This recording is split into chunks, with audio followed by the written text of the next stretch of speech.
Pick up a rock, any rock. Feel its weight in your hand, the texture of its surface, the way it fits against your palm. Now imagine that rock was shaped by human hands 3 million years ago. Someone held it just like you're holding yours. They felt its weight. They turned it over, examining the edges. And they were thinking something. What was it? Fear of the predator they heard in the tall grass? Hope that this tool would help them feed their family? Wonder at their own ability to create something new from stone? We'll never know their exact thoughts, but we know this. That moment when someone picked up a rock and decided to make it into something else, that's when everything changed. Welcome to the Stone Age. Not a single era, not a simple chapter in history, but an epic that spans 99% of human existence. 3 million years. That's not a typo. While we spend hours talking about ancient Rome or medieval castles, while we dedicate entire courses to the last few thousand years of civilization, we often skip over the period that actually made us human. The Stone Age isn't ancient history. It's the foundation of everything. Your brain, your hands, your ability to solve problems, your capacity for language and art and love. All of it was forged during the endless millennia when our ancestors had nothing but stone, wood, and bone. Think about that for a second. Every technological revolution we've had in the last 5,000 years, metals, writing, printing presses, computers, all of it combined represents less than 1% of human technological history. For 99% of our existence, we survived and thrived with tools made from rocks. And somehow, during those millions of years with the simplest technology imaginable, humans spread across the entire planet. We survived ice ages that would terrify us today. We hunted animals that could easily kill us. We developed language complex enough to share knowledge across generations. We created art that still moves us 40,000 years later. The Stone Age is where we became us. Tonight, or this morning, or whenever you're watching this, you're about to take a journey through deep time. We're talking millions of years here.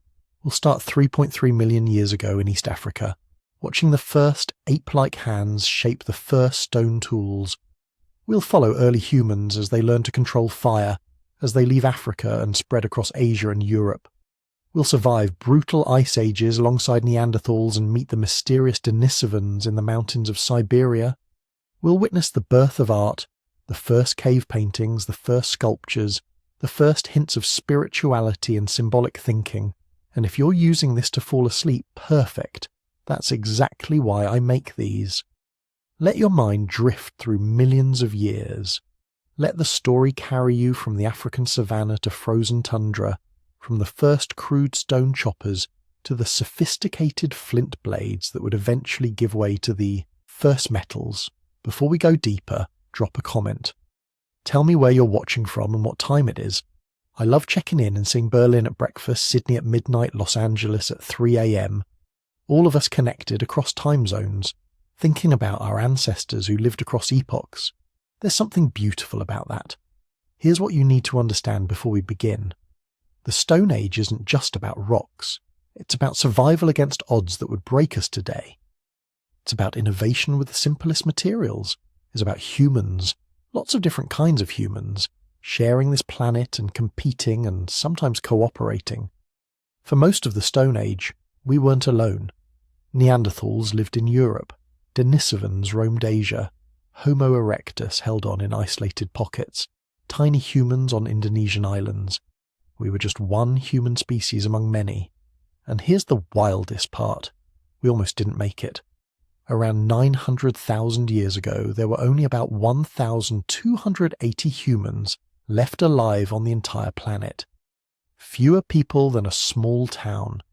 The entire future of humanity, all 8 billion of us today, came from that tiny group of survivors who refused to give up during a climate catastrophe that lasted over 100,000 years. But they did survive. And they didn't just survive, they thrived. They adapted. They invented, they spread, they became us. Over the next few hours, we're going to understand how How did stone tools change everything?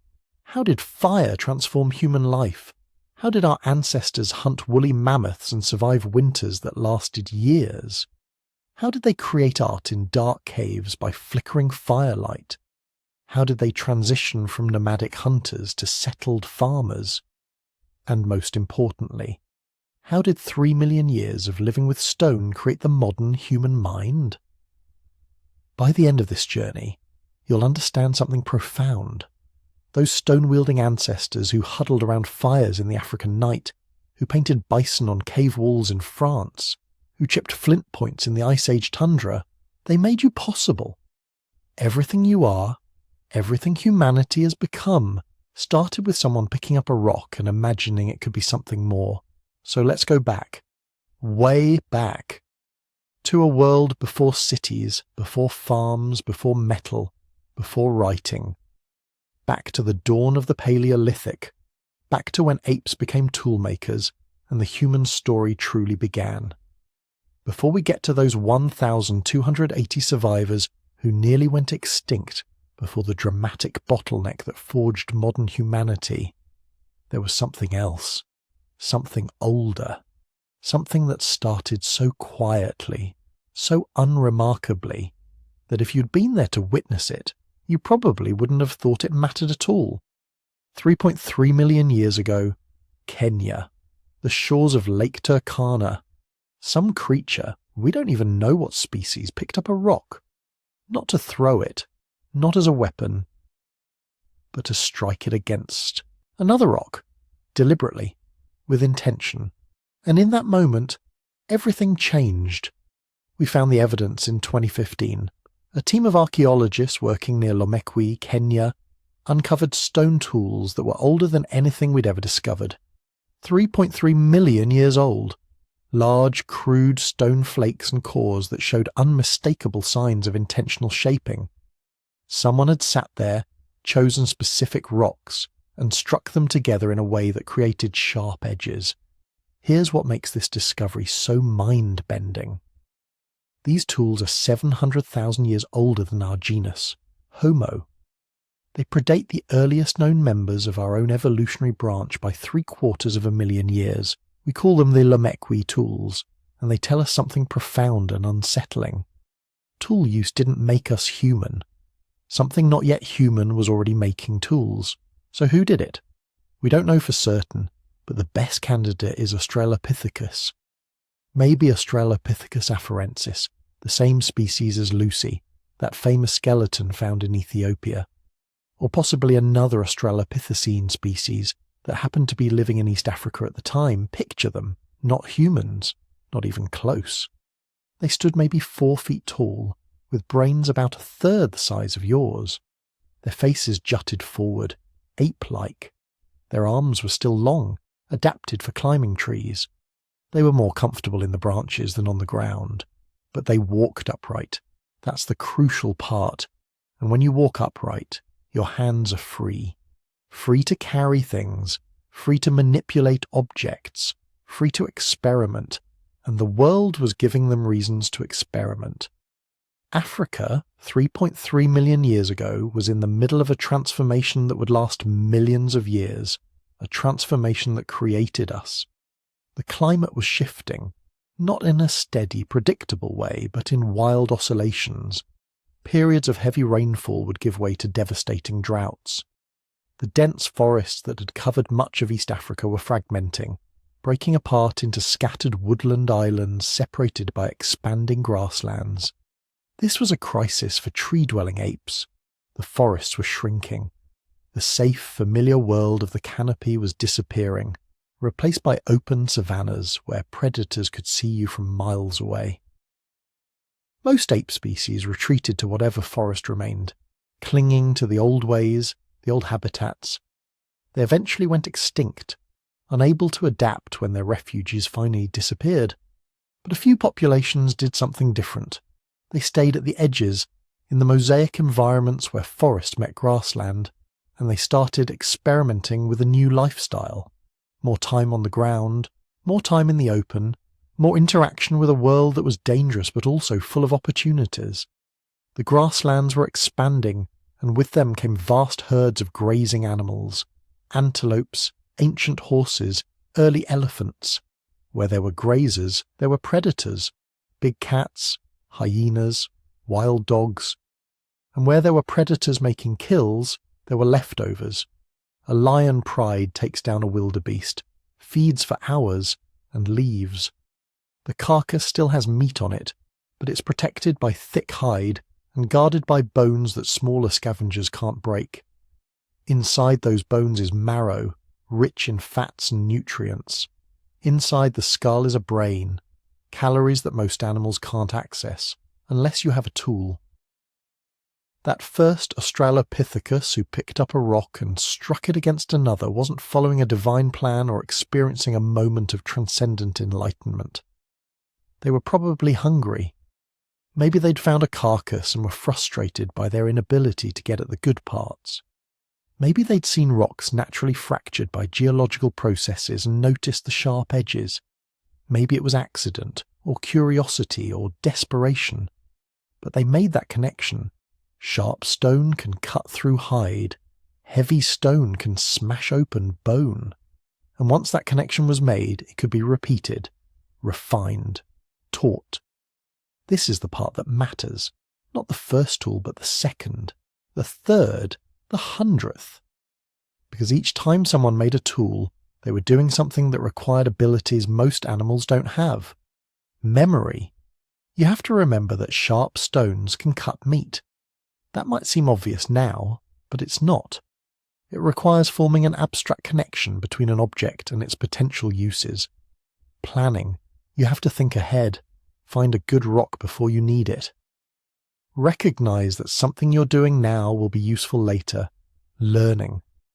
Nobody is born knowing how to fracture stone to create a sharp edge. You have to learn it, either by watching someone else or through trial and error, which means you need patience and the ability to persist through failure. Teaching. If knowledge dies with each individual, tool use would never spread beyond a few rare geniuses. But if you can teach your children, if they can watch you and learn to imitate, then the knowledge accumulates. Each generation can build on what the previous one discovered.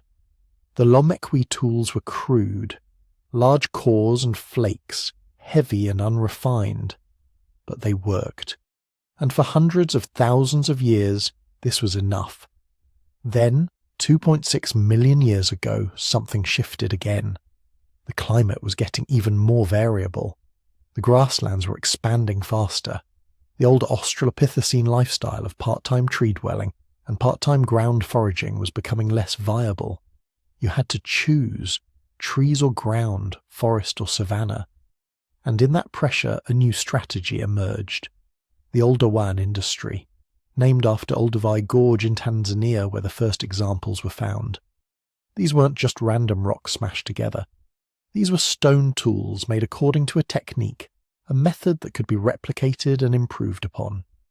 An Oldowan toolmaker would select a core stone, usually lava rock or chert, something that fractured in predictable ways. They'd hold it steady and strike it with another stone, a hammerstone, at just the right angle. The impact would send a shockwave through the core, and if everything was right, if the angle was correct and the force was calibrated and the stone was the right type, a flake would detach. That flake had a sharp edge, sharper than any tooth or claw, sharp enough to slice through the toughest hide, to butcher meat, to scrape hides, to work wood. The process could be repeated, taking flake after flake from the core until it was too small to work with. Then you'd start over with a new core. This might sound simple, but try it. Go find 2 rocks and try to produce a sharp flake. Most people can't do it without training. You need to understand the properties of stone, the angles of percussion, the amount of force required. It's a skill that takes hours of practice to develop, and 2.6 million years ago someone was teaching this skill, passing it down, creating a tradition. We know the Oldowan industry emerged in Africa, probably East Africa, in that same crucible of environmental change that had sparked the first experiments 700,000 years earlier. But we're not entirely sure who was making these improved tools. The timing coincides with the emergence of the genus Homo. the earliest members of our own evolutionary branch, probably Homo habilis, handy man. They had slightly larger brains than the Australopithecines, more human-like body proportions, and they were better adapted for walking long distances across open country. But here's the uncomfortable truth. We can't be certain they were the only tool makers. Australopithecines were still around. Paranthropus, another early human relative with massive jaws for processing tough plant materials, was present. Multiple species of bipedal apes were living in the same regions at the same time. It's possible they were all using tools, learning from each other, competing for resources, living in a world much more crowded with human-like intelligence than we usually imagine. What we do know is that Oldowan tools transformed survival strategies. With these tools, early humans could exploit carcasses far more efficiently. They could cut through hide, dismember joints, extract marrow. They could process meat faster, which meant less time spent vulnerable at a kill site. They could carry meat away to safer locations, sharing it with others. This access to high-quality animal protein created a feedback loop. Better nutrition meant healthier children. Healthier children were more likely to survive to adulthood. And meat provides the kinds of fats and nutrients that support brain growth. Larger brains are metabolically expensive. Your brain right now is using about 20% of your body's energy, despite being only 2% of your body weight. For early humans to support even slightly larger brains, they needed reliable access to calorie-dense foods. Tools provided that access, not just to meat, but to other resources. Sharp flakes could process plant materials more efficiently. They could dig up roots and tubers. They could work wood to create pointed sticks for digging or defending against predators. Every technological improvement created new opportunities, and every opportunity selected for intelligence, for individuals who could learn faster, remember better, plan further ahead. But something else was happening too, something social. A stone tool doesn't appear fully formed. It has to be made, and making it requires time and attention. The toolmaker is vulnerable during that time, focused on their work, less aware of predators. In a dangerous environment, you can't afford to be distracted unless someone is watching your back. This implies cooperation, trust, social structures where individuals looked out for each other while someone engaged in specialized tasks. It also implies teaching. Oldowan tools show remarkable consistency across vast areas and long time periods. Sites separated by hundreds of miles and thousands of years show the same basic techniques. This isn't coincidence. This is cultural transmission. Knowledge being passed deliberately from one generation to the next. Think about what that means. A mother teaching her child to make tools, not just through passive observation, but through active instruction, demonstrating the technique, correcting mistakes, encouraging practice. This is language. Maybe not spoken language as we know it, not yet, but definitely communication complex enough to convey abstract concepts. Strike here, not so hard. Watch the angle. For over 1 million years, this was the state of human technology. The Oldowan industry, remarkably stable, remarkably successful. Stone tools that were good enough to support spreading populations across Africa. But why Africa? Why did this continent become the birthplace of human innovation? Geography, climate, resources. Africa had them all. The Great Rift Valley, that massive geological scar running through East Africa, created a landscape of incredible diversity.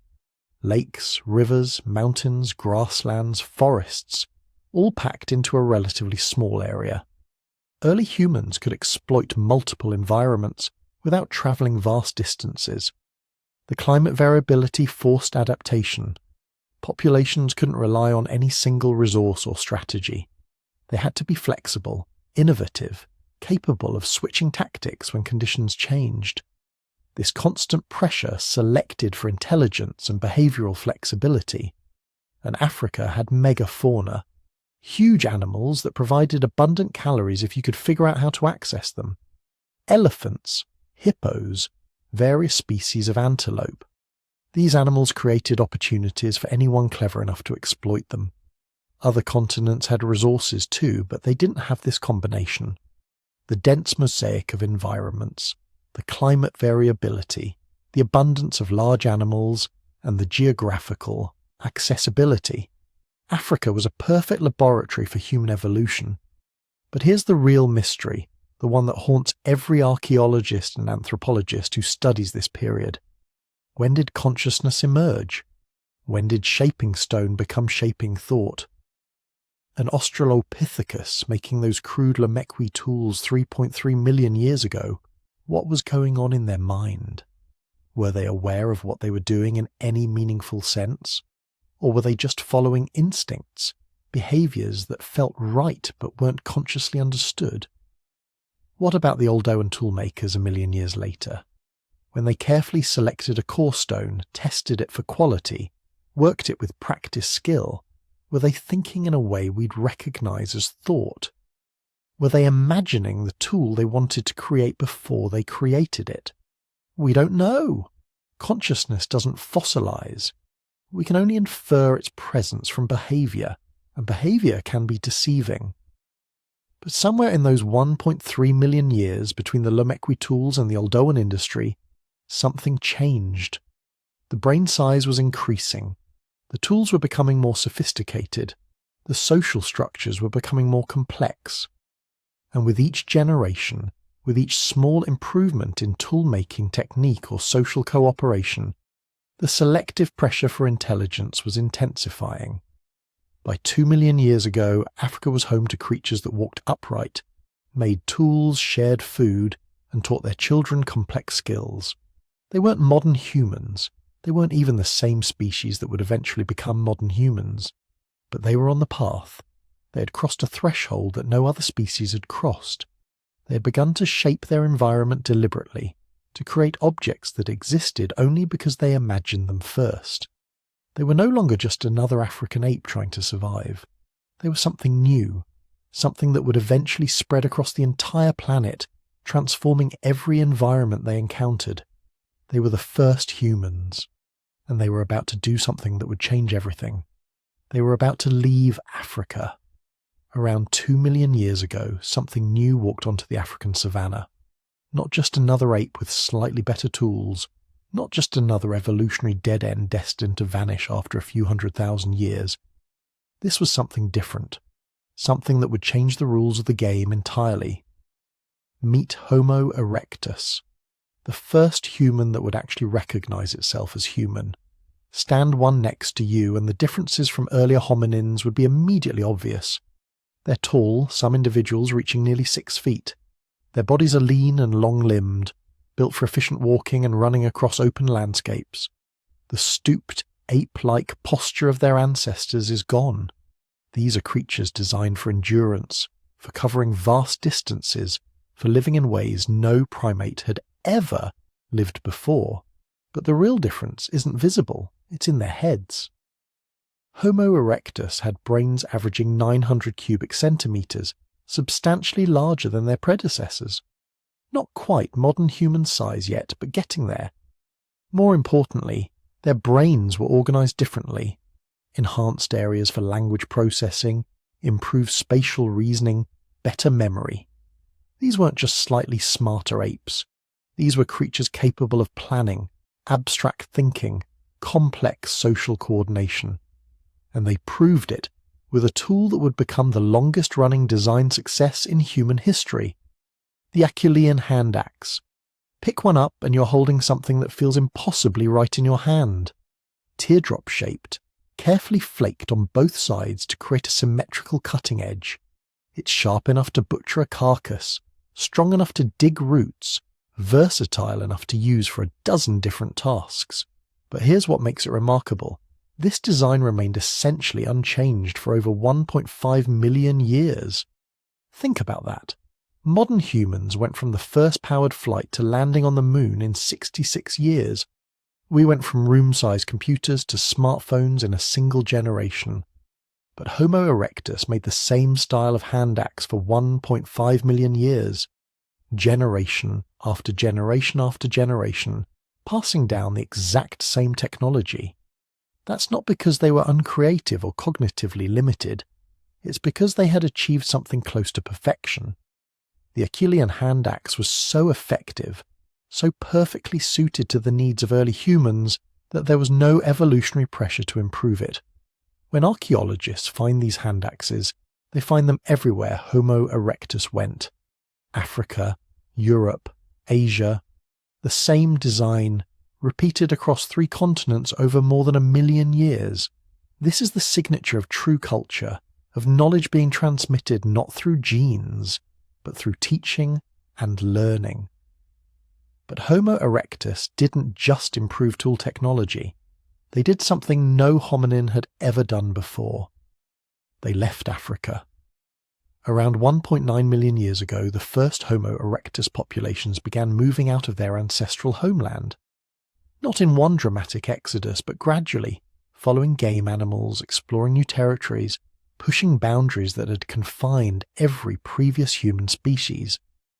Within a few 100,000 years, they had spread across the Middle East into Asia. By 1.5 million years ago, they had reached as far as modern-day China and Indonesia. This wasn't migration in the modern sense. These weren't people packing up and deliberately relocating to distant lands. This was range expansion, each generation moving a little further than the last, establishing new territories, adapting to new environments. But the cumulative result was staggering. Within 500,000 years of leaving Africa, Homo erectus had colonized more territory than all previous human species combined. What made this possible? How did a tropical African species manage to survive in the temperate forests of Europe, the seasonal monsoons of Asia, the volcanic islands of Indonesia? The answer is fire. Somewhere between 1.5 million and 1 million years ago, Homo erectus learned to control fire.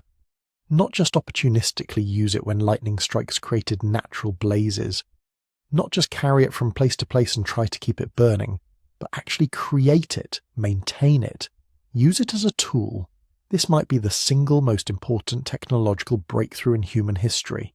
More important than agriculture, more important than writing, more important than the wheel. Fire changed everything. The earliest controversial evidence comes from Wondervert Cave in South Africa, where archaeologists have found what might be controlled fires dating to 1 million years ago. Burned bones, ash deposits in specific locations, stones showing heat damage. The pattern suggests deliberate fire use, hearths maintained in the same spots over extended periods. But the evidence is debated. Natural fires can create similar patterns, and proving human control from million-year-old ash is nearly impossible. More convincing evidence comes from Gesher Benot Yaakov in Israel, dated to around 790,000 years ago. Here the evidence is clearer. Concentrated ash deposits, burned seeds and wood, fire-cracked rocks arranged in patterns that suggest hearth construction. This wasn't just using fire. This was fire management, systematic and sustained. But regardless of exactly when it happened, the consequences were revolutionary. First, fire extended the day. Before fire, humans were like every other primate, active during daylight hours and vulnerable at night. Darkness meant danger, meant retreating to trees or caves and hoping predators didn't find you. Fire changed that calculation. A burning fire keeps predators at bay.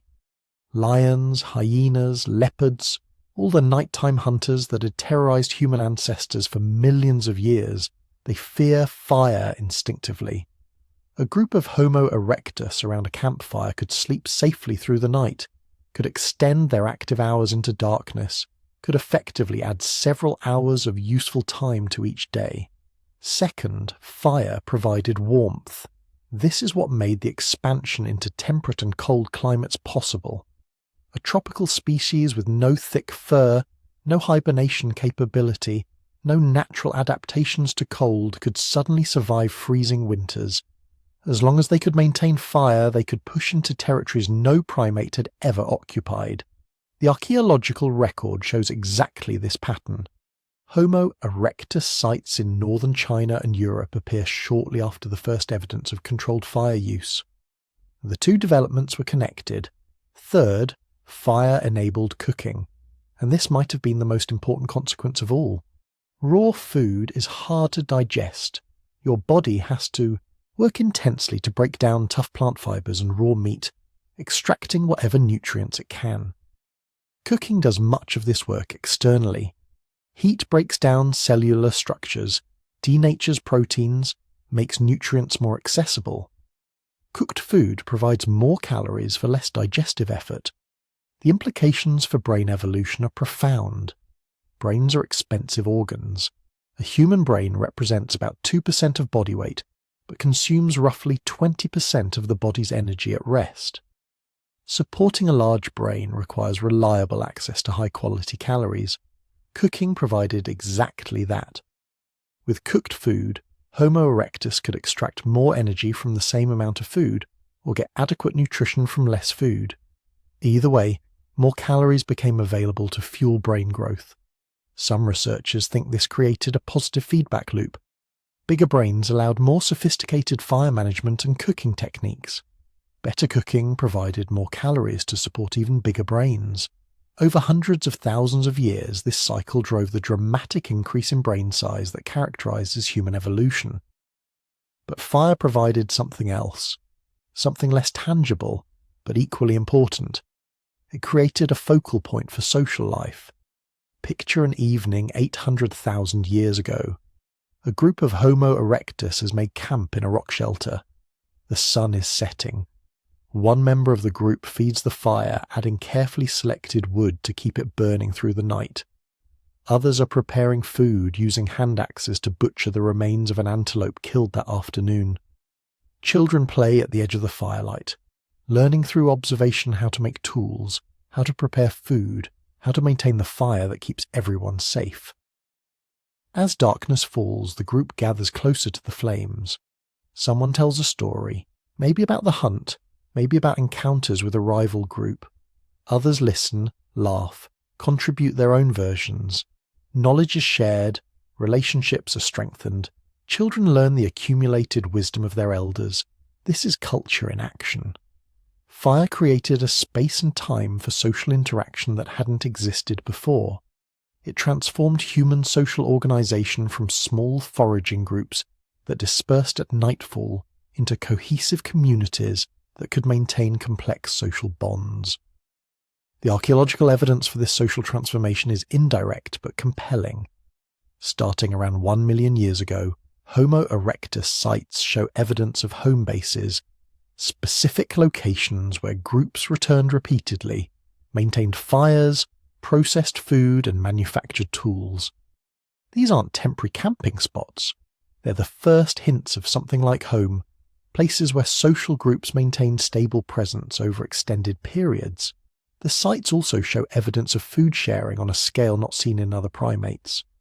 Large animal bones with cut marks from stone tools, found alongside hearths and tool-making areas, suggest systematic butchery and distribution of meat. Someone killed the animal, others helped process it, everyone shared in the results. This requires trust, reciprocity, the kind of complex social contracts that define human societies. But perhaps most remarkably, Homo erectus sites show evidence of care for the injured and disabled.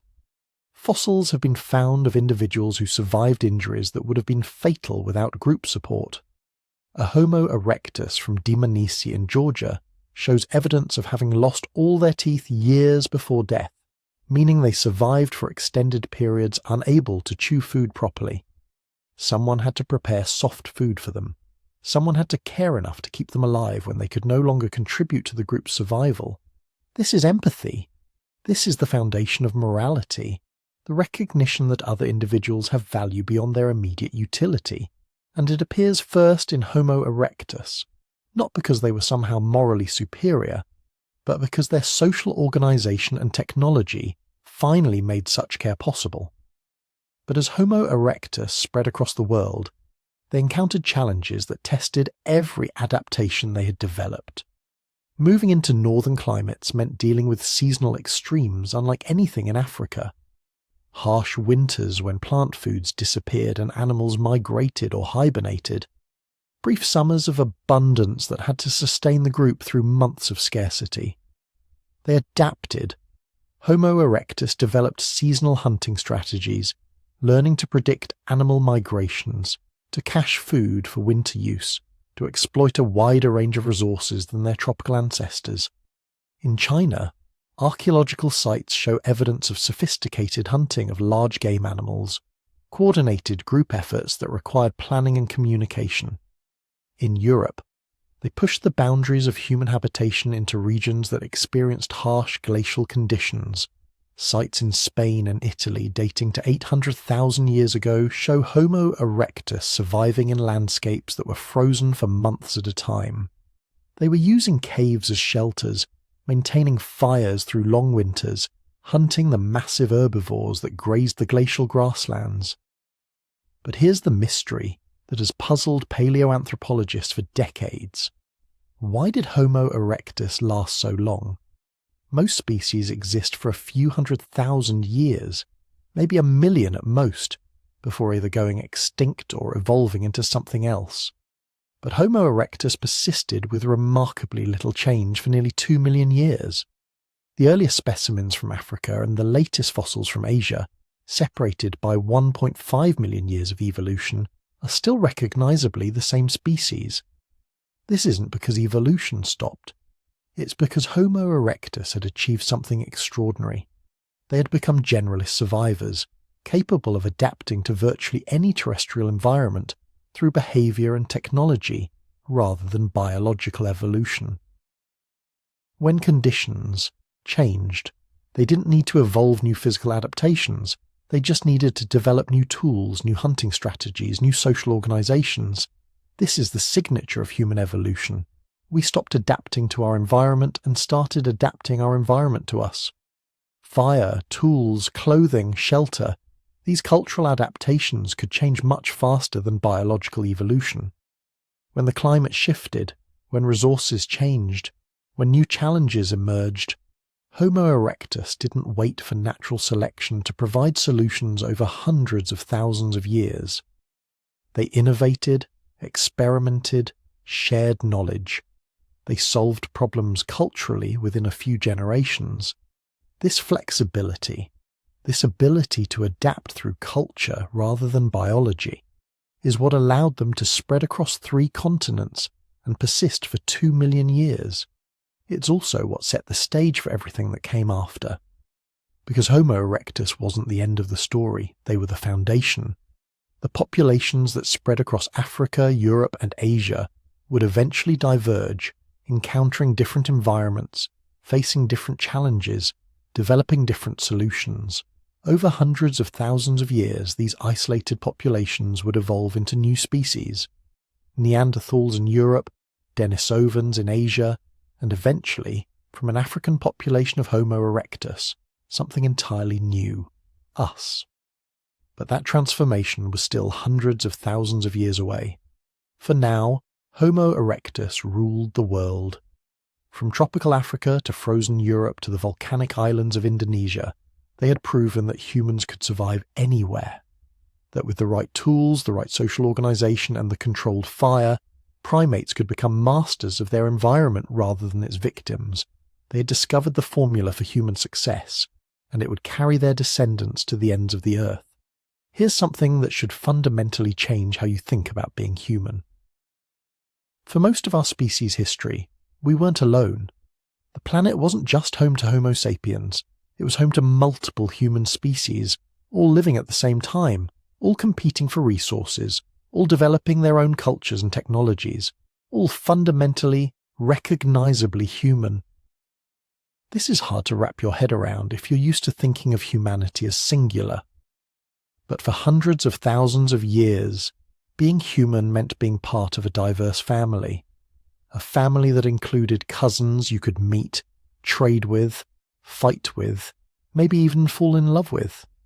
Other humans who looked different, thought differently, but shared enough of your biology that you could produce viable offspring together.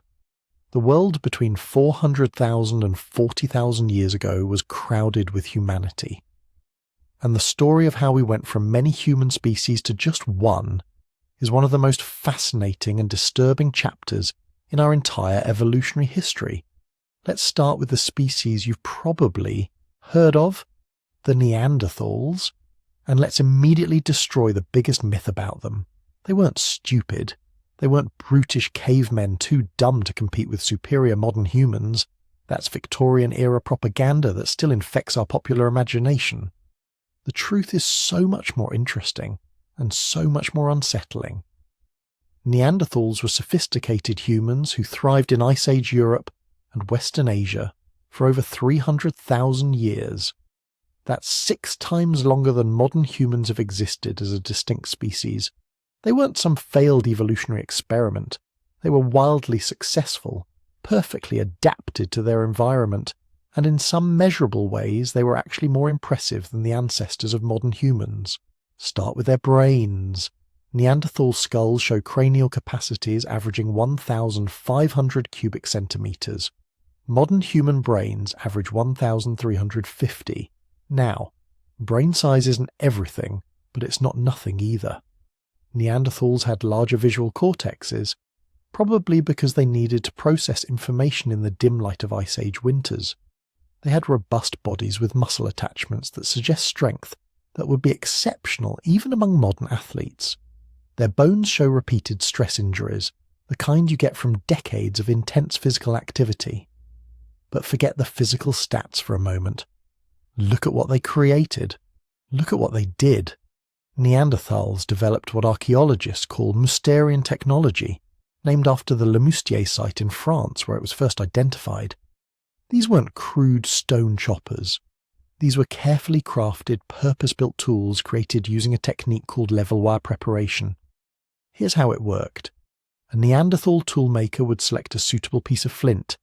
They'd carefully strike flakes from around the edges, shaping the core into a precise geometric form like a turtle shell. Then, with a single, perfectly placed blow, they'd detach a flake that was already the right shape for a spear point or scraper. No further modification needed. This is insane technical skill. You can't do this by accident. You have to visualize the final product before you start. You have to understand the internal structure of stone, how force propagates through crystalline matrices, where to strike and how hard. Modern experimental archaeologists spend years learning these techniques. Neanderthals taught them to their children. But that's just the beginning. In 2017, researchers discovered that Neanderthals were making compound adhesives to haft stone points to wooden spears. Not just any adhesive, but birch bark tar. You know how you make birch bark tar? You have to heat birch bark to exactly the right temperature in an oxygen-free environment. Too hot, and it burns. Too much air, and it oxidizes. Get it right, and you produce a sticky resin that's stronger than modern synthetic glues for certain applications. This requires fire. Control so precise it borders on chemistry. You need to maintain specific temperatures for hours. You need to understand that absence of oxygen matters, which means you need some theoretical model of what fire actually is. This isn't just using fire, this is understanding fire. And they were doing this 200,000 years ago. The archaeological record gets even more remarkable when you look at Neanderthal sites from their last 50,000 years. We find evidence of symbolic behaviour. Pierced shells and animal teeth clearly used as jewellery or decorative objects.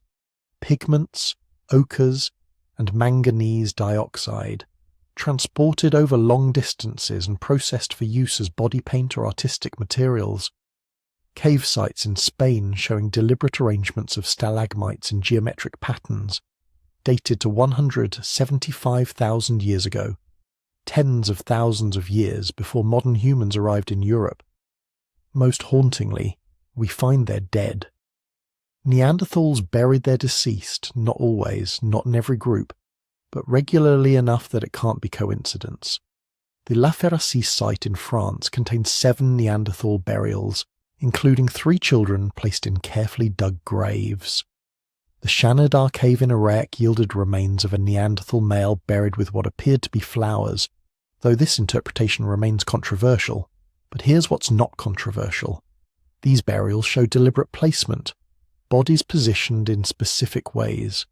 Sometimes grave goods included stone tools or animal bones placed with the deceased. This is symbolic thinking. This is the ability to conceive of death as something meaningful, something that requires ritual response. This is spirituality. So who are the Neanderthals really? They were humans who evolved in Ice Age Europe from earlier Homo heidelbergensis populations around 400,000 years ago. They adapted to one of the harshest environments on Earth, glacial Europe, where winters lasted 8 months and summers were brief and unpredictable. They survived by becoming the most effective large-game hunters in human history. Neanderthal hunting sites show evidence of systematic planned kills. They didn't just opportunistically scavenge or chase down weak animals. They studied migration patterns. They identified kill zones, narrow valleys or cliff edges where large animals could be trapped. They coordinated group hunts, driving woolly rhinoceros and mammoth toward waiting hunters with thrusting spears. Their skeletons show they paid a price for this hunting strategy.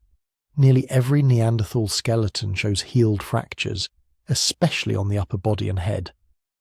Researchers have pointed out that the injury pattern closely matches what you see in modern rodeo professionals, people who wrestle large animals for a living. Neanderthals were getting close to their prey, really close. Close enough to deliver killing blows with handheld spears, close enough to get trampled, gored, and battered regularly. But they survived these injuries. Healed fractures mean the injured individual received care. Someone fed them while they recovered. Someone protected them from predators. Someone valued their continued existence enough to invest resources in their survival. This is compassion. This is community. By 40,000 years ago, Neanderthals had been living in Europe for over 250,000 years. They had weathered multiple ice ages. They had developed rich cultural traditions that varied by region, suggesting different Neanderthal groups had their own local customs and technologies. They were not on their way out. They were thriving. And then modern humans arrived. But Neanderthals weren't the only other humans on the planet. While they dominated Europe and Western Asia, a mysterious sister species was doing the same across the vast expanse of Asia, the Denisovans. And here's what makes the Denisovan story absolutely wild. We barely have any fossils. The first Denisovan remains were discovered in 2010 in Denisova Cave in Siberia. A single finger bone and a couple of teeth. That's it. That's all we had for years. But from that tiny finger bone, geneticists extracted DNA. And when they sequenced that DNA, they realized they'd found a previously unknown human species. The Denisovan genome showed they'd diverged from Neanderthals about 400,000 years ago. Around the same time, both species were splitting from the ancestors of modern humans. But unlike Neanderthals, whose remains are found all over Europe, Denisovan fossils were mysteriously absent. One site, a handful of bone fragments. How could an entire human species leave so little physical trace? Then researchers started looking in a different place. Not in the ground, but in the DNA of living people. And that's when the story exploded.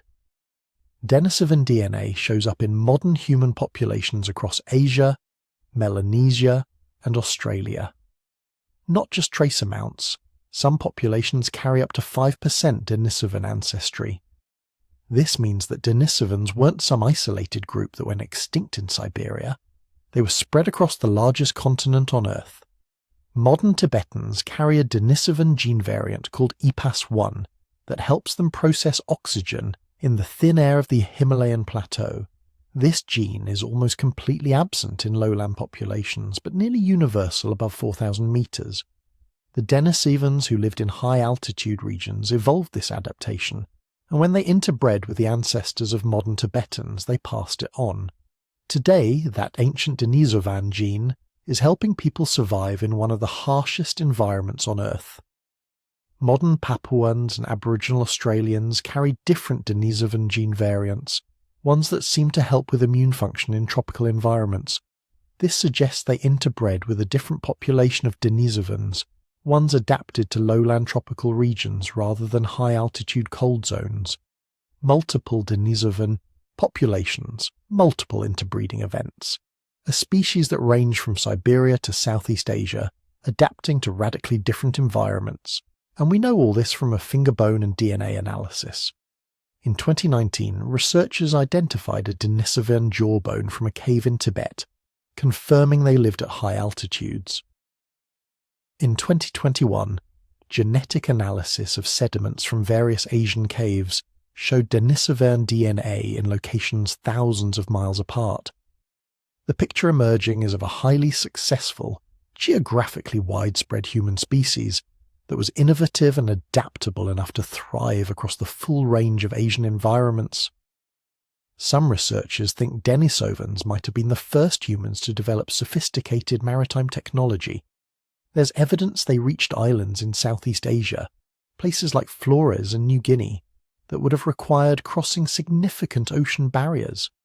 This implies boats, navigation skills, planning for multi-day journeys out of sight of land.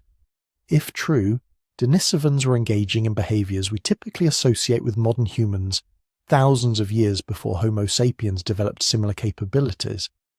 They weren't less advanced cousins, they were pioneers. But Neanderthals and Denisovans weren't the only other humans sharing the planet. There were others. Species we're still discovering, still trying to understand. Homo naledi, discovered in South Africa in 2013, shows a bizarre mix of primitive and advanced features. Small brain, less than half the size of ours, but hands capable of precision grip. Feet built for long-distance walking, and most remarkably, evidence they were deliberately disposing of their dead in a deep cave system. This is ritual behaviour from a small-brained human that might have lived as recently as 250,000 years ago. Homo floresiensis, the so-called hobbit, discovered in Indonesia in 2003. Adults stood about 3.5 feet tall with brains the size of grapefruits. They evolved their small size through island dwarfism, a process where large animals evolve smaller body sizes when trapped on islands with limited resources.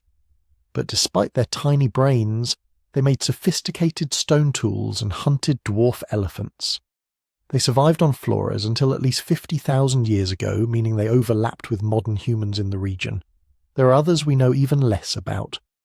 Homo luzonensis from the Philippines, known from a handful of bones dated to 50,000 years ago. Possible Homo heidelbergensis populations surviving in various African regions until 200,000 years ago. Mystery hominins whose DNA shows up in modern African populations, suggesting there were species in Africa that we haven't identified yet from fossils. Between 400,000 and 40,000 years ago, the Earth was full of different kinds of humans. Some were close cousins, similar enough to interbreed. Others were more distant relatives, products of evolutionary lineages that had diverged millions of years earlier. But all were recognizably human. All made tools, all used fire, all had complex social structures, and they weren't living in separate worlds. Their ranges overlapped. They encountered each other. We know this because of the genetic evidence. When scientists first sequenced the Neanderthal genome in 2010, they discovered something shocking. Most modern humans of European and Asian descent carry 1–2% Neanderthal DNA. This means our ancestors didn't just encounter Neanderthals, they mated with them, produced viable offspring who survived and reproduced and passed on Neanderthal genes that are still with us today. The interbreeding wasn't just between modern humans and Neanderthals. In 2018, researchers analysed a bone fragment from Denisova Cave and discovered it belonged to a teenage girl whose mother was Neanderthal and father was Denisovan. This wasn't just interbreeding, this was a hybrid, proof that different human species were meeting, interacting, forming relationships across species boundaries.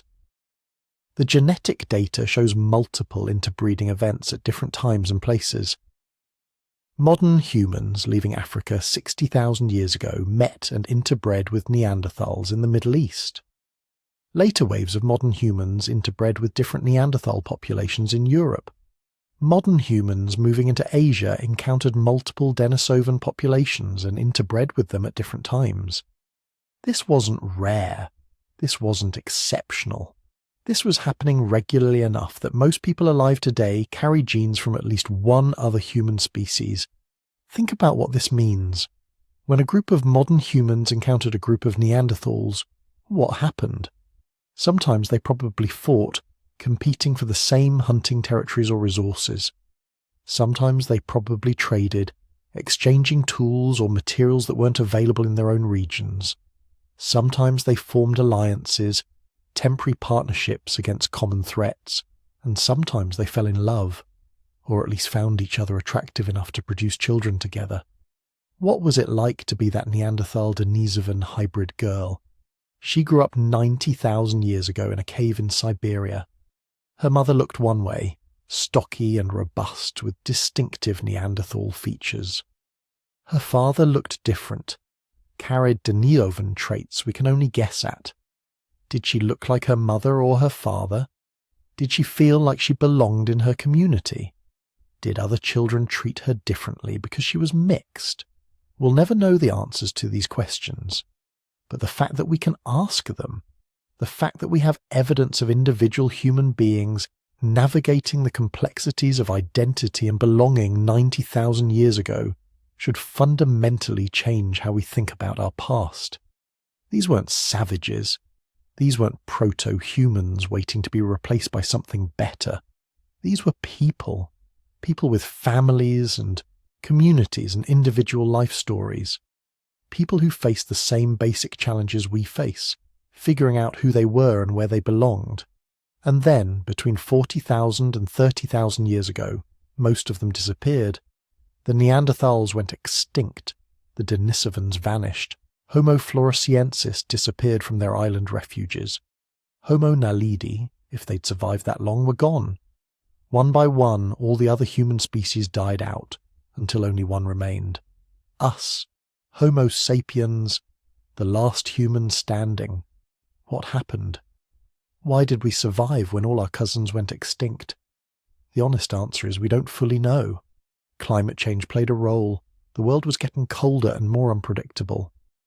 Competition with modern humans certainly mattered, though whether through direct conflict or simply outcompeting for resources remains debated. Disease might have been a factor. Modern humans carrying pathogens that devastated populations with no immunity. But here's the haunting part. It didn't have to be this way. There's nothing inevitable about modern humans being the sole survivors. Neanderthals were thriving until we showed up. Denisovans had successfully adapted to every environment in Asia. The other species were holding their own in their respective territories. We didn't win because we were better. We won because of a combination of luck, timing, and perhaps some small advantages in social organization or technological innovation that compounded over thousands of years, and we didn't completely replace them. We absorbed them. Those Neanderthal genes in your DNA, they're not just random genetic noise. Many of them provide real advantages. Immune system genes that help fight off pathogens, genes affecting skin and hair adapted to different climates, genes influencing everything from metabolism to mood regulation. The other human species aren't truly extinct. They're still here, fragments of their genomes living on inside us. Every time someone with European ancestry fights off an infection, there's a chance they're using an immune gene inherited from a Neanderthal ancestor. Every time a Tibetan climbs high into the Himalayas without altitude sickness, they're using a Denisovan adaptation. We are not pure Homo sapiens. We are hybrids, the products of hundreds of thousands of years of interbreeding between multiple human species.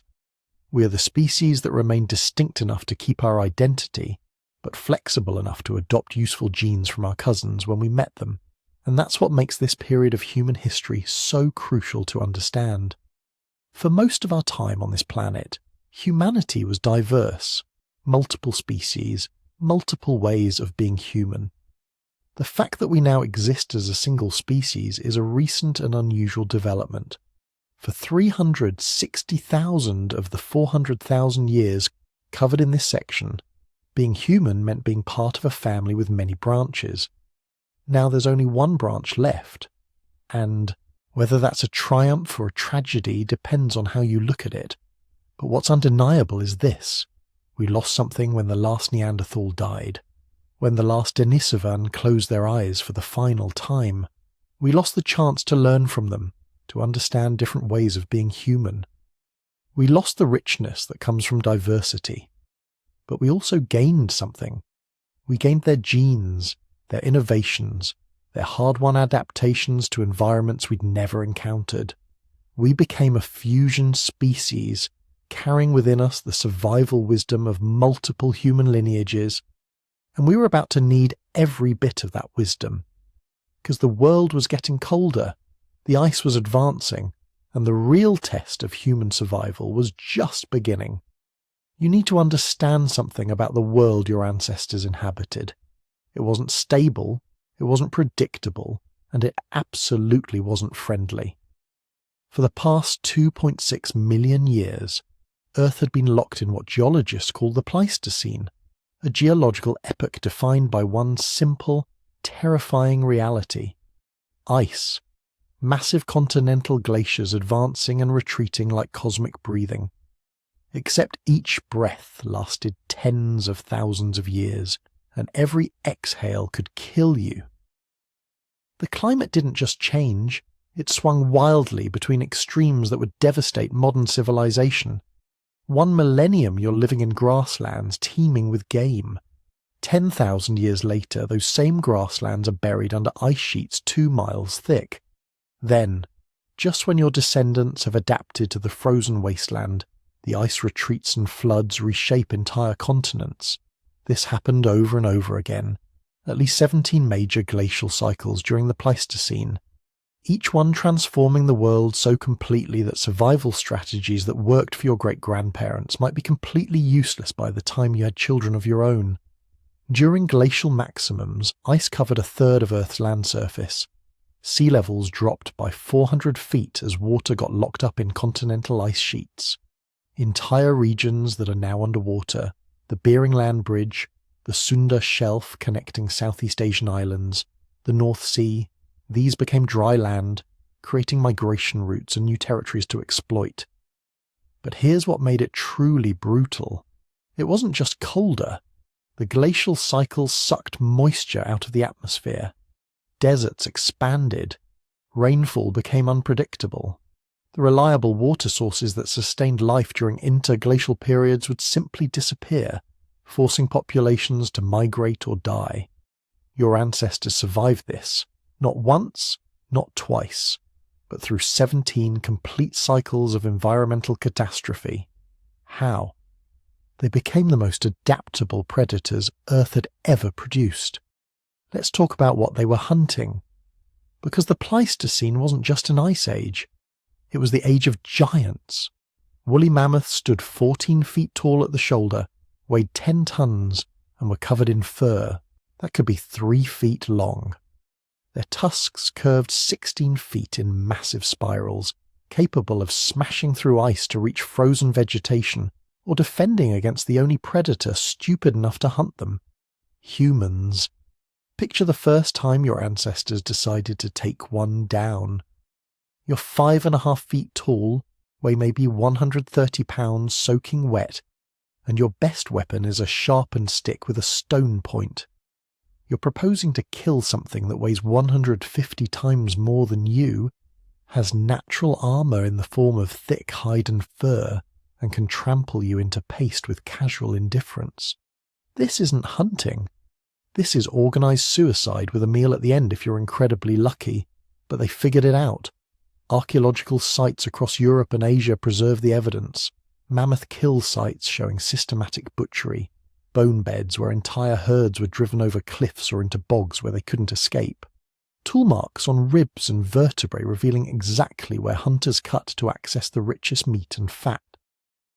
The strategy required everything that made humans special. Planning weeks in advance, scouting territories, identifying migration routes, coordinating groups of hunters using complex communication. understanding animal behavior well enough to predict where a herd would be next month, developing weapons sophisticated enough to penetrate thick hide, managing the incredible courage required to close with an animal that could kill you with one swipe. And then, after the kill, the real work began. A mammoth provides 4 to 5 tons of meat. That's enough protein to feed a band of 30 people for months. But you have to process it immediately, butcher the carcass before it spoils, preserve the meat through smoking or freezing, render the fat for fuel and waterproofing, save the bones for tools and shelter, process the hide for clothing.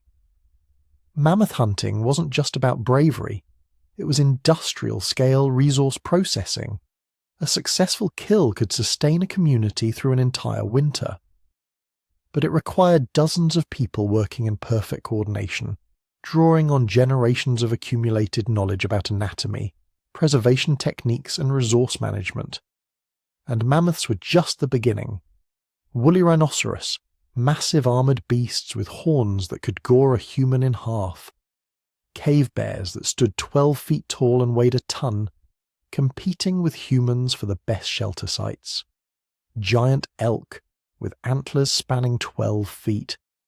Massive bison species twice the size of modern buffalo. In the Americas, there were even more bizarre megafauna.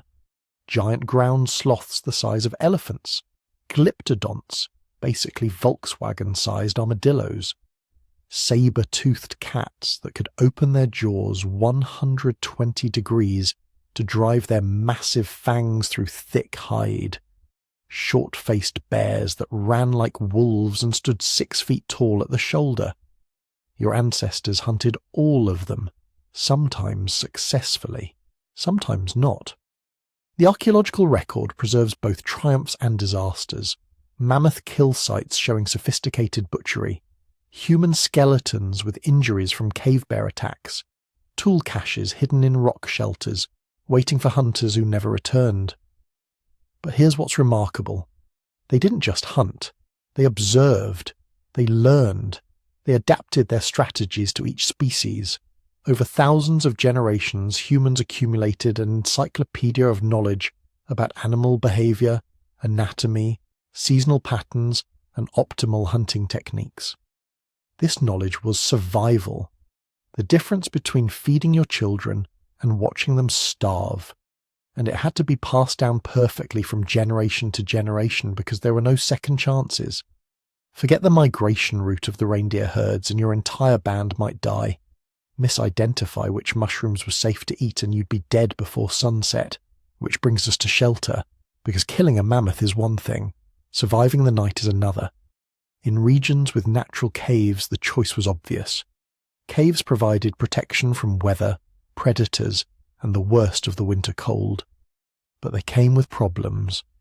Cave bears used the same spaces, and they didn't like sharing. The archaeological record shows repeated conflict between humans and bears for control of the best shelter sites. Sometimes the humans won, sometimes the bears did. Either way, living in caves meant constant vigilance against very large, very angry neighbours. Where caves weren't available, your ancestors got creative. In Ukraine and Russia, archaeologists have found the remains of structures built entirely from mammoth bones. Imagine the engineering. You use massive skulls as foundation pieces, interlock tusks to create a framework, stack ribs and long bones to build walls, cover everything with hides weighted down with more bones, seal gaps with moss and mud. The result is a dwelling that could house 12 people, maintain a central fire, and withstand blizzards that would kill anyone caught outside. These weren't crude huts.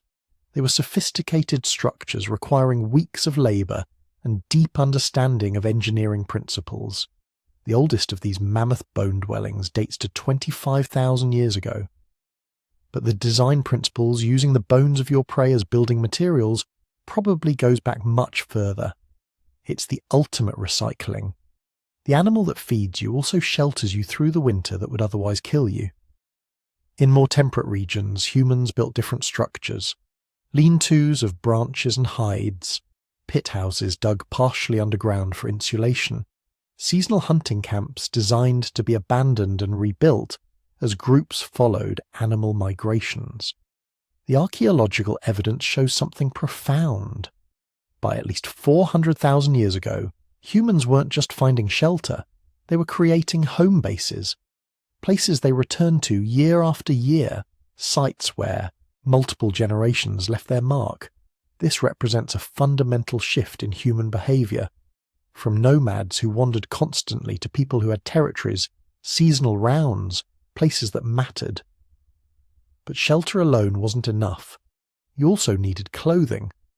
Because humans are tropical apes, we evolved in Africa without fur, relying on sweating to cool off. That's fine on the savannah. It's fatal in Ice Age Europe, where winter temperatures could drop to -40 and stay there for months. Your ancestors solved this problem through technology. They became the only primates to develop complex clothing, and the evidence of their solution is written in our DNA. Body lice, the kind that live in clothing rather than hair, diverged from head lice around 170,000 years ago. That's when genetic analysis suggests humans began wearing clothes regularly enough that lice adapted to the new environment. But simple clothing isn't enough for Ice Age survival. You need sophisticated, tailored garments that seal out wind, trap heat, and allow enough movement to hunt and gather. The technology required is remarkable. First, you need to process hides. Scrape off all the fat and tissue. Soak them in tannins or smoke them to prevent rotting. Stretch and work them until they're pliable. This takes days of labour for a single hide. Then you need to cut patterns, not just wrapping yourself in skins, but creating pieces that fit together to cover your entire body. Boots, leggings, tunics, gloves, hoods, each piece carefully sized to trap warm air against your skin while allowing movement. And to sew it all together you need needles. Not just any needles, but fine bone or ivory needles with eyes small enough to thread sinew through. The earliest known needles date to 50,000 years ago, but the principles of sewing probably go back much further. This represents hundreds of hours of skilled labour, processing hides, cutting patterns, sewing seams, creating garments sophisticated enough to protect you from weather that would kill you in hours without proper clothing.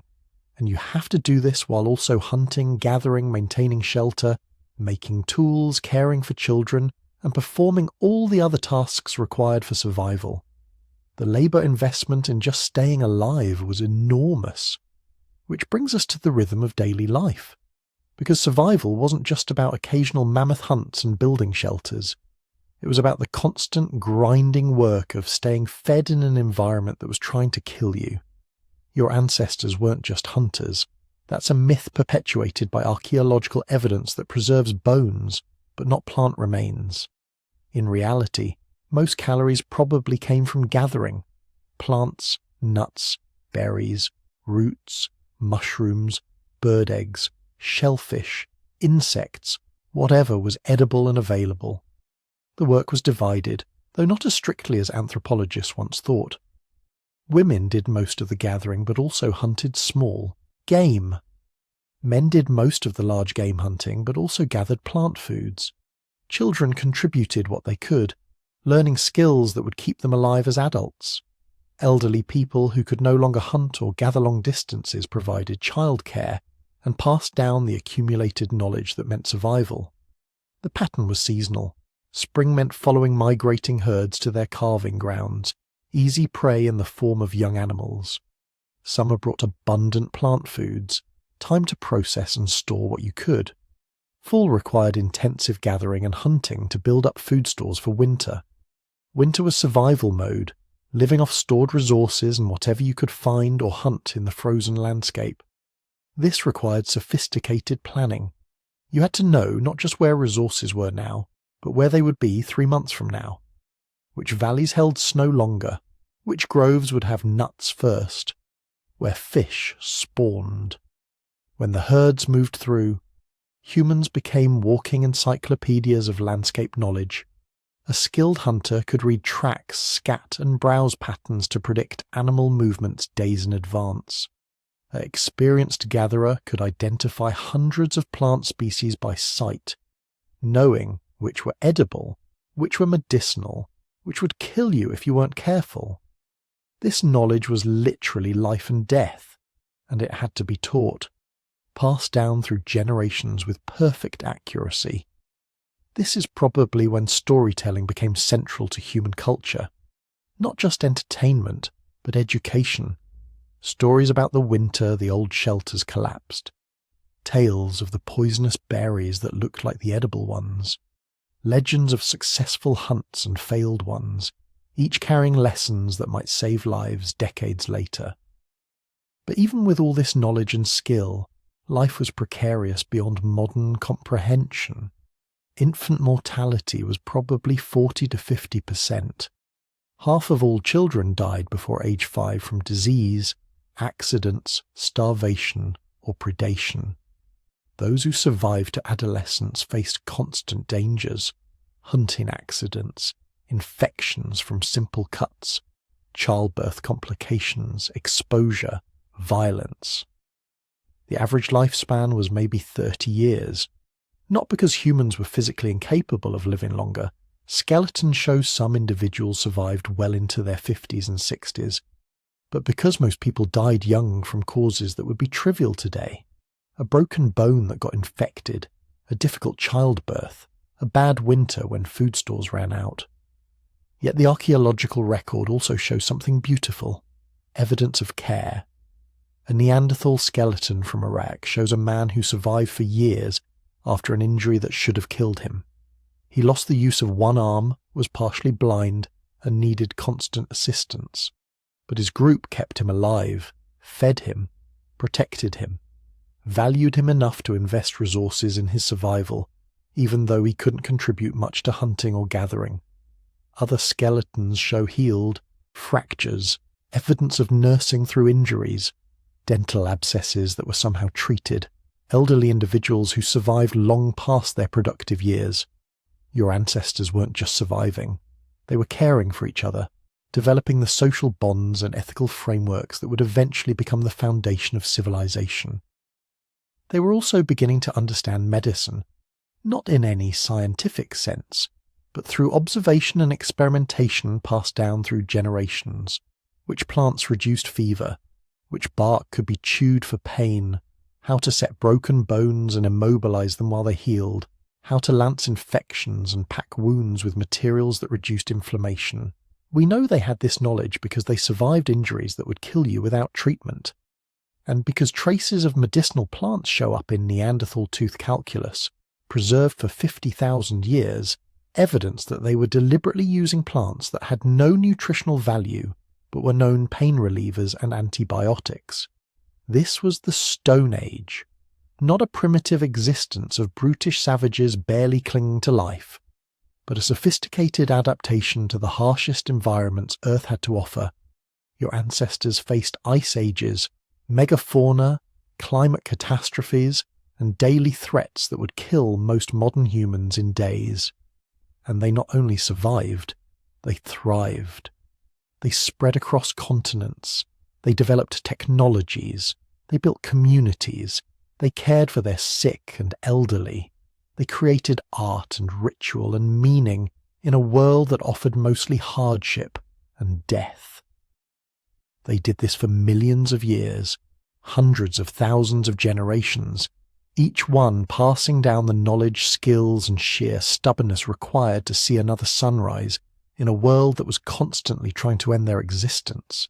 And then they started doing something even more remarkable. They started creating meaning, developing art, engaging in ritual, thinking symbolically about their place in a cosmos they barely understood but desperately wanted to explain. That's where the story goes next. To the birth of the modern mind. Something happened to the human mind between 100,000 and 40,000 years ago. Something profound, something that separates us from every other species that has ever lived. And here's the truly unsettling part. We still don't fully understand what it was or why it happened when it did. Your ancestors had been making tools for over 3 million years. They'd mastered fire. They'd survived climate catastrophes that would have destroyed lesser species. They had language, complex social structures, the ability to plan and cooperate. But they didn't make art. Not until something changed in the human brain, some threshold was crossed, some switch was flipped.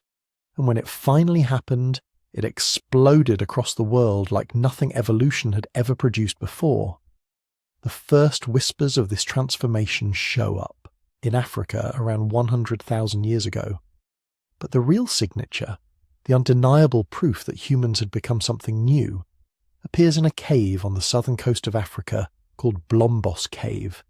77,000 years ago, someone sat in that cave with a piece of red ochre about the size of a crayon. They didn't use it for anything practical. They didn't grind it up to make paint for camouflage or ritual.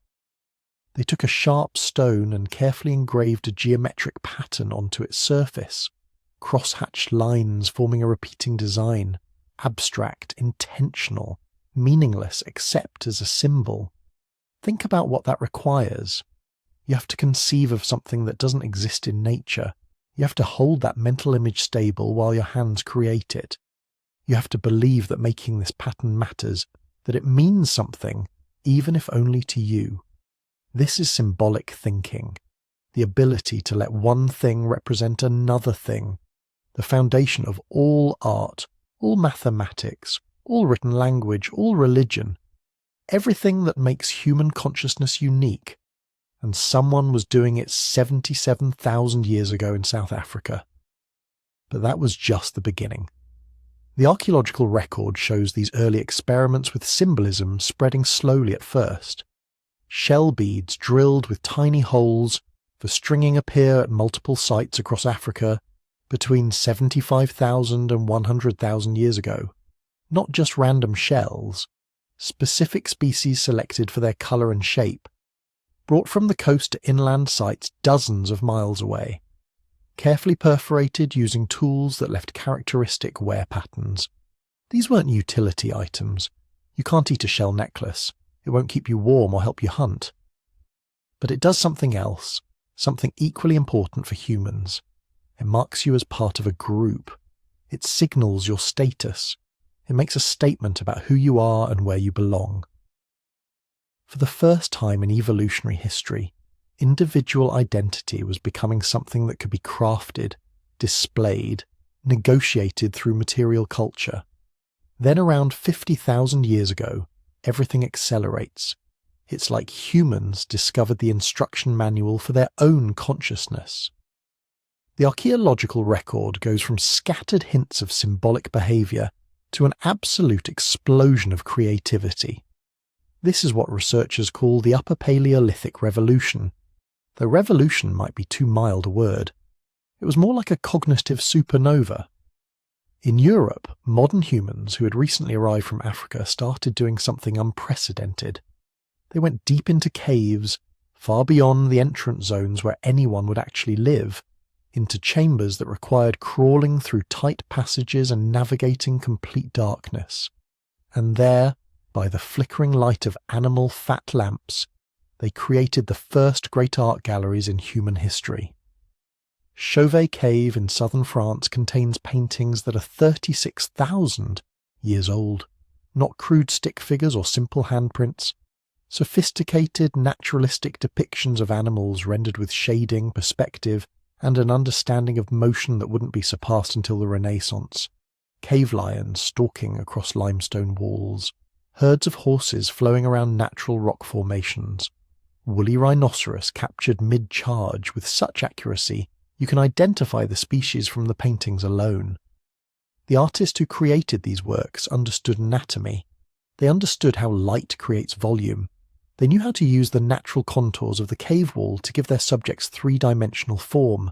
A bulge in the rock becomes a bison's shoulder. A crack becomes the fold of an ear. They weren't just drawing what they saw. They were transforming the cave itself into something alive. Lascaux, painted around 17,000 years ago, takes this even further. The famous Hall of Bulls features animals so large they dominate the space, creating an immersive environment that must have been overwhelming by firelight.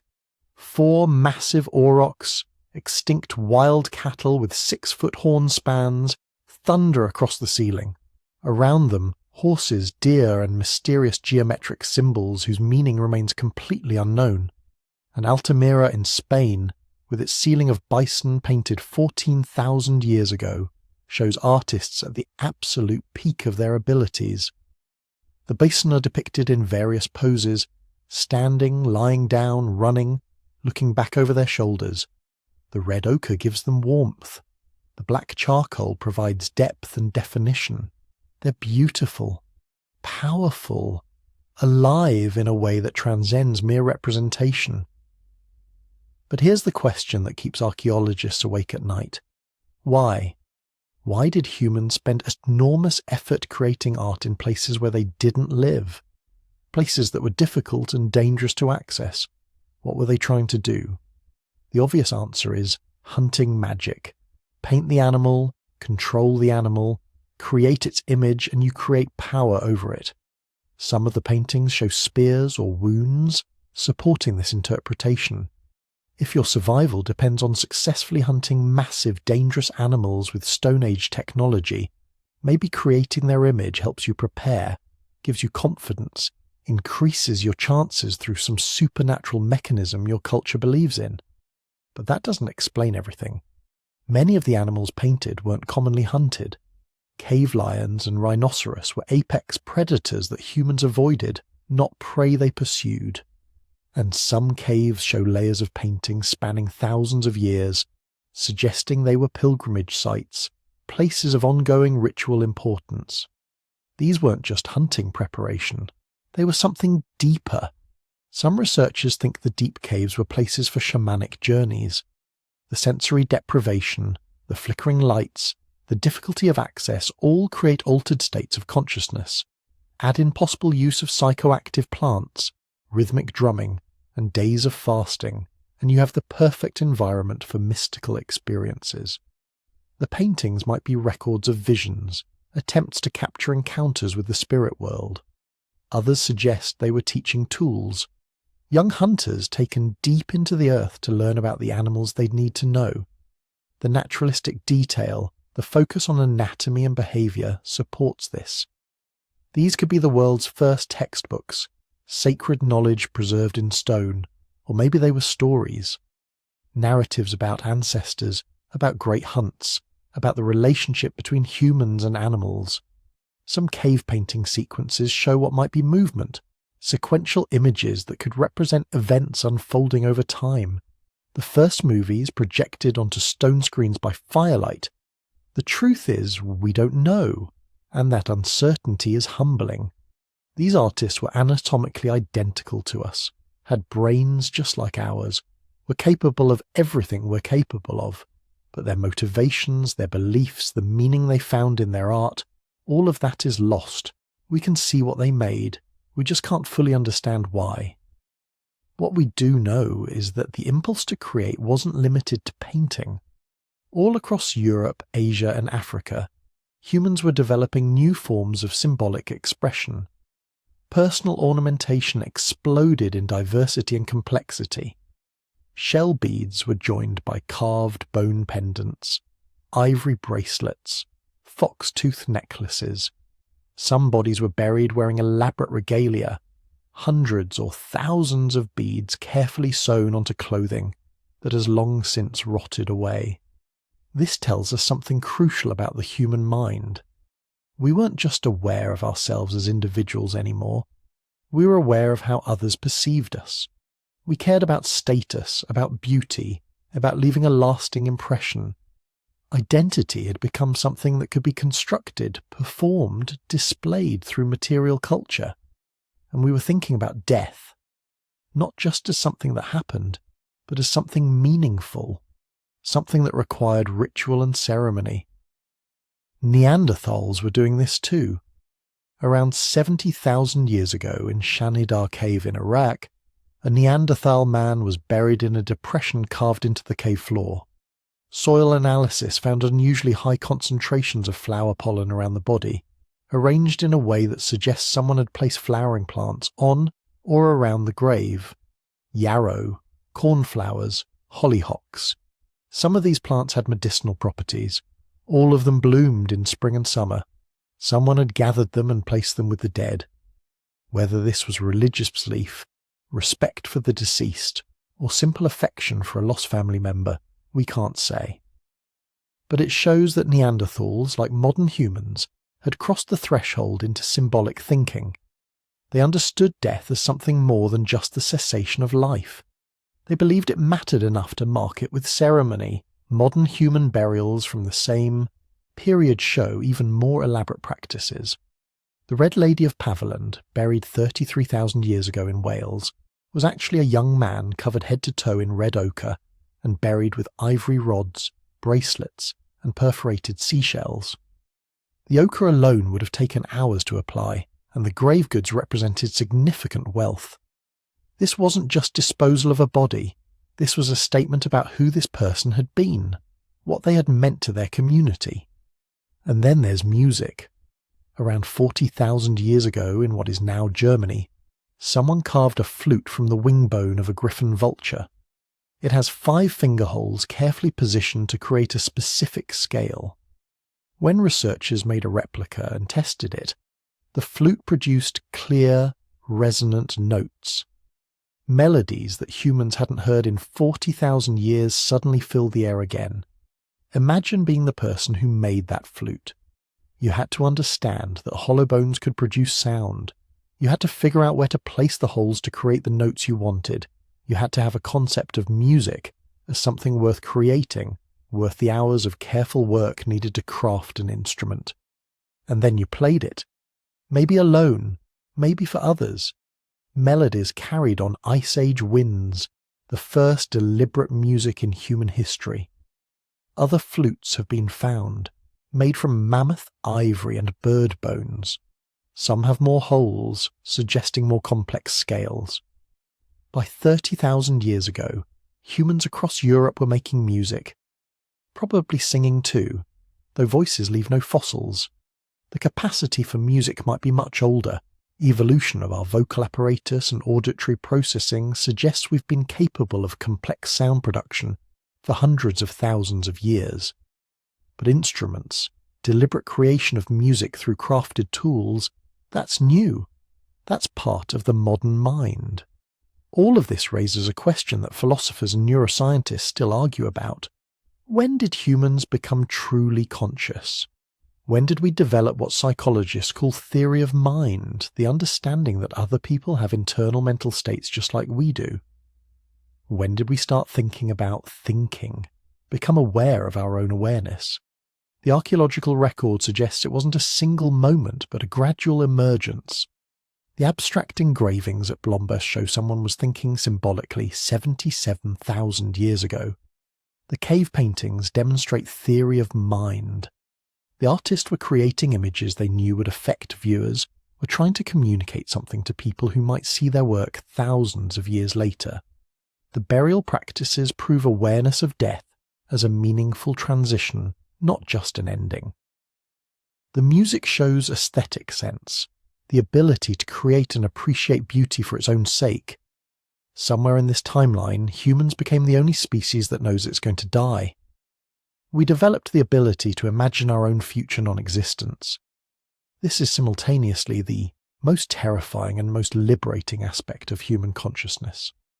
It drives our fear and our creativity in equal measure. It makes us build monuments, create art, tell stories, anything to leave something of ourselves behind when we're gone. Maybe that's what all the art is really about. Not hunting magic or shamanic visions or teaching tools, though it might have served all those purposes.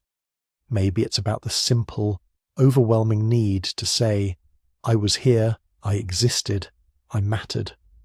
To leave a mark on stone that would outlast flesh, to create beauty that would persist when everything else had turned to dust. If so, those ancient artists succeeded beyond anything they could have imagined. 40,000 years later, we still crawl into those caves. We still stare at their bison and horses and handprints. We still wonder who they were and what they were thinking. They achieved a kind of immortality most of us will never know. The modern mind had been born. Humans were no longer just surviving. They were creating meaning, asking questions, trying to understand their place in a vast and mysterious universe. They were becoming us, and the world would never be the same. Something changed around 50,000 years ago. Not suddenly, not everywhere at once, but like a wave building momentum across the planet. Modern humans, your direct ancestors, had been relatively quiet for tens of thousands of years. Sure, they'd survived, they'd adapted, they'd spread out of Africa in small groups, establishing footholds in the Middle East and parts of Asia. But they hadn't exactly set the world on fire. Then the explosion happened. Within just 40,000 years, roughly the span from now back to the earliest cave paintings, modern humans went from being one human species among several to being the only human species left standing. They colonized every continent except Antarctica. They crossed oceans that should have been uncrossable with Stone Age technology. They hunted animals to extinction on multiple continents. They created art that still moves us today, 30,000 years later. And they did all of this while the world was locked in an ice age that made much of the planet nearly uninhabitable. This wasn't gradual evolution anymore. This was revolution. The Upper Paleolithic Revolution. And it's the moment when everything that makes us human, everything we think of as distinctly human behaviour, exploded into full expression. Let's start with the technology, because that's where the archaeological evidence is clearest. Before 50,000 years ago, human toolkits had been slowly improving for millions of years. Hand axes got more refined, spear points got sharper, scrapers became more specialised. But the changes were incremental, taking thousands of years to become noticeable. Then suddenly, everything accelerates. By 40,000 years ago, modern humans were making blade tools, long, thin pieces of stone struck from prepared cores that could be 20 times longer than they were wide. These weren't just sharper than earlier tools, they were fundamentally different in concept. A single stone core could produce dozens of identical blades, each one a standardized component that could be hafted onto spears, arrows, or knives. This is mass production. This is thinking about tools as interchangeable parts, a cognitive leap that wouldn't become widespread again until the Industrial Revolution. But blades were just the beginning. By 30,000 years ago, Upper Paleolithic toolkits included specialized implements that earlier humans had never imagined. Bone needles with actual eyes for thread, enabling tailored clothing that could keep people warm in Arctic conditions, harpoons with backward-facing barbs for catching fish and marine mammals, spear throwers, called atlatls, that used leverage to triple the power and range of spears. This last invention is particularly brilliant. An atlatl is basically a stick with a handle at one end and a hook at the other. You rest your spear on it, hook the back end, and use the atlatl to extend your throwing arm by 2 feet. Simple physics. But it meant a human could now kill a caribou or mammoth from 60 yards away instead of 20. That's the difference between risky and relatively safe hunting. That's the difference between occasional success and reliable food supply. And they were innovating constantly. Not over thousands of years, but over generations. Archaeological sites from this period show tool designs changing and improving within decades, not millennia. This is cultural evolution operating at unprecedented speed. Knowledge being shared, refined, and passed on faster than ever before in human history. But here's what makes this technological explosion really interesting. It wasn't happening in isolation. Modern humans weren't the only ones innovating during this period. Neanderthals in Europe were also developing new technologies, creating more sophisticated tools, even making symbolic art. For a while, it looked like both species were on parallel tracks, both becoming more culturally complex at the same time. Then around 40,000 years ago, modern humans arrived in Europe in significant numbers, and within 10,000 years the Neanderthals were gone. What happened? Did we kill them? Outcompete them? Absorb them through interbreeding? The honest answer is we don't know for certain, and the truth is probably more complicated than any single explanation. The genetic evidence tells us there was definitely interbreeding. Every person of non-African descent carries 1 to 2% Neanderthal DNA, so clearly there was some mixing, some level of cooperation or at least tolerance. But the archaeological record tells a grimmer story. As modern humans spread across Europe, Neanderthal sites become fewer and farther between. Neanderthal populations contract into refuges in Spain and Gibraltar, places that were warmer and more hospitable during the Ice Age, and then, around 39,000 years ago, they disappear entirely from the fossil record. Did we hunt them to extinction? Probably not directly. There's no evidence of systematic warfare, no mass graves of Neanderthals killed by modern humans. But we might not have needed to fight them. We just needed to be slightly better at surviving. Think about it this way. You have two populations competing for the same resources in the same territories. Both are intelligent, both are capable hunters, both have sophisticated tools and social structures. But one group, the modern humans, has a slight edge. Maybe their tools are 10% more efficient. Maybe their social networks are a bit larger, allowing them to pool resources more effectively. Maybe their language is slightly more precise, enabling better coordination during hunts. These tiny advantages compound over generations. The group with the edge has slightly more children survive to adulthood. They expand into slightly more territories. They can weather bad years slightly better. Over a few thousand years, the population with the advantage expands while the other contracts. It's not dramatic. It's not violent. It's just mathematics. And the Neanderthals, already living in small populations scattered across Ice Age Europe, were vulnerable to this kind of gradual displacement. Group by group, they lost access to the best hunting territories. Their populations became isolated, more inbred, less able to adapt to changing conditions. Some groups probably died out from disease, others from local climate disasters. A few might have been absorbed through interbreeding with modern humans. By 39,000 years ago, they were gone. A species that had thrived in Europe for over 200,000 years, that had survived multiple ice ages, that had developed culture and art and symbolic thinking, was extinct. And the only humans left in Europe were us. The same thing was happening elsewhere. The Denisovans, who had dominated Asia for hundreds of thousands of years, disappear from the fossil record around the same time. Other human species we're just discovering through genetics and fragmentary fossils, all of them vanished during this narrow window between 50,000 and 30,000 years ago.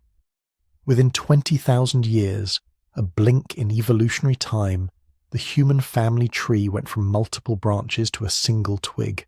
Homo sapiens, us, alone. But while this extinction event was playing out in Europe and Asia, something even more remarkable was happening elsewhere.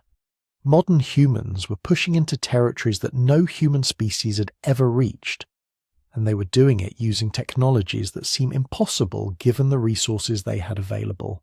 65,000 years ago, modern humans reached Australia. Let that sink in for a moment. Australia is an island continent separated from Asia by at least 50 miles of open ocean at the narrowest point. There has never been a land bridge during human existence. You cannot walk, swim or drift to Australia by accident. To reach it, you need boats, multiple boats, because you need enough people to establish a viable breeding population. And you need navigation skills, because sailing out of sight of land in a dugout canoe requires planning and courage that's hard for us to even imagine today. Yet somehow, with Stone Age technology, modern humans made that crossing. Multiple crossings, actually, because they colonized Australia thoroughly. Within a few thousand years, humans had spread to every corner of the continent, from the tropical north to the temperate south, from coastal regions to the arid interior. This wasn't accident. This wasn't luck. This was systematic exploration and colonization of a new world, and it fundamentally changes what we thought Stone Age humans were capable of. They weren't just following herds or wandering into new territories. They were intentionally crossing ocean barriers to reach lands they could only have guessed existed. The archaeology from early Australia shows these first colonisers brought sophisticated technology with them. Groundstone axes, one of the earliest examples of grinding and polishing stone tools, complex hafting techniques using plant resins. Most remarkably, they brought art. Some of the oldest rock art in the world is found in Australian caves, created within a few thousand years of human arrival. These weren't desperate survivors scraping by in a hostile environment. These were confident, capable people ready to make this new land their home, and they transformed it. Australia 65,000 years ago was home to megafauna that would seem impossible today. Marsupial lions the size of leopards, wombats the size of small cars, kangaroos over 10 feet tall, giant flightless birds that made ostriches look tiny. All of them evolved in isolation from humans, which meant they had no instinctive fear of these weird bipedal apes walking around with spears. Within 20,000 years of human arrival, most of them were extinct. Now, we can't prove humans alone killed off Australian megafauna. Climate change was also happening, the Ice Age cycling through warming and cooling periods that transformed habitats. But it's a hell of a coincidence that these animals survived millions of years of climate fluctuation, then went extinct within 20,000 years of humans showing up. And Australia wasn't unique. The pattern repeats itself across the globe. Humans reached the Americas between 15,000 and 25,000 years ago. The exact timing is still hotly debated. But whether they came across the Bering Land Bridge during an ice age when sea levels dropped, or followed coastal routes in boats, or both, the result was the same. Within 2,000 years of human arrival, North and South America had been colonized from Alaska to Patagonia. And within another few thousand years, the American megafauna was gone. Mammoths, mastodons, giant ground sloths, saber-toothed cats, short-faced bears, giant beavers the size of bears, all extinct. Some of these extinctions were clearly human-caused. We have mammoth skeletons with spear points embedded in the bones. We have sites where hundreds of animals were driven off cliffs in mass kill events. Early Americans weren't subtle hunters. They had discovered that big animals with no fear of humans were easy prey, and they exploited that advantage ruthlessly. But were humans solely responsible? The timing is suspicious, but not conclusive. The end of the Ice Age was also bringing massive climate disruption. Habitats were changing rapidly as glaciers retreated and sea levels rose. Many of these megafauna species were already under stress from environmental changes. Human hunting might have just been the final push over the edge for species already struggling to adapt. What we can say with certainty is this: wherever humans arrived during the Upper Paleolithic, large animal extinctions followed within a few thousand years. Madagascar, New Zealand, islands across the Pacific, the pattern holds everywhere. And while climate change surely played a role, it's hard to escape the conclusion that our ancestors, armed with increasingly sophisticated hunting technology and absolutely no conservation ethics, were very good at killing things into extinction. But they weren't just destroying, they were also creating. The Upper Paleolithic left us some of the most extraordinary art in human history. Not primitive scratchings or crude stick figures, but sophisticated, beautiful, emotionally resonant works that still move us 30,000 years later. The cave paintings at Chauvet in France, created 36,000 years ago, show horses and lions rendered with anatomical precision and artistic sophistication that wouldn't be surpassed until the Renaissance. The artists understood perspective, used shading to create three-dimensional effects, even seemed to understand animation, painting multiple legs on animals to suggest movement. Venus figurines appear across Europe between 35,000 and 25,000 years ago. Small sculptures of women, often with exaggerated sexual characteristics, carved from stone, bone, or ivory. We don't know what they meant to the people who made them. Religious icons, fertility symbols, prehistoric pornography.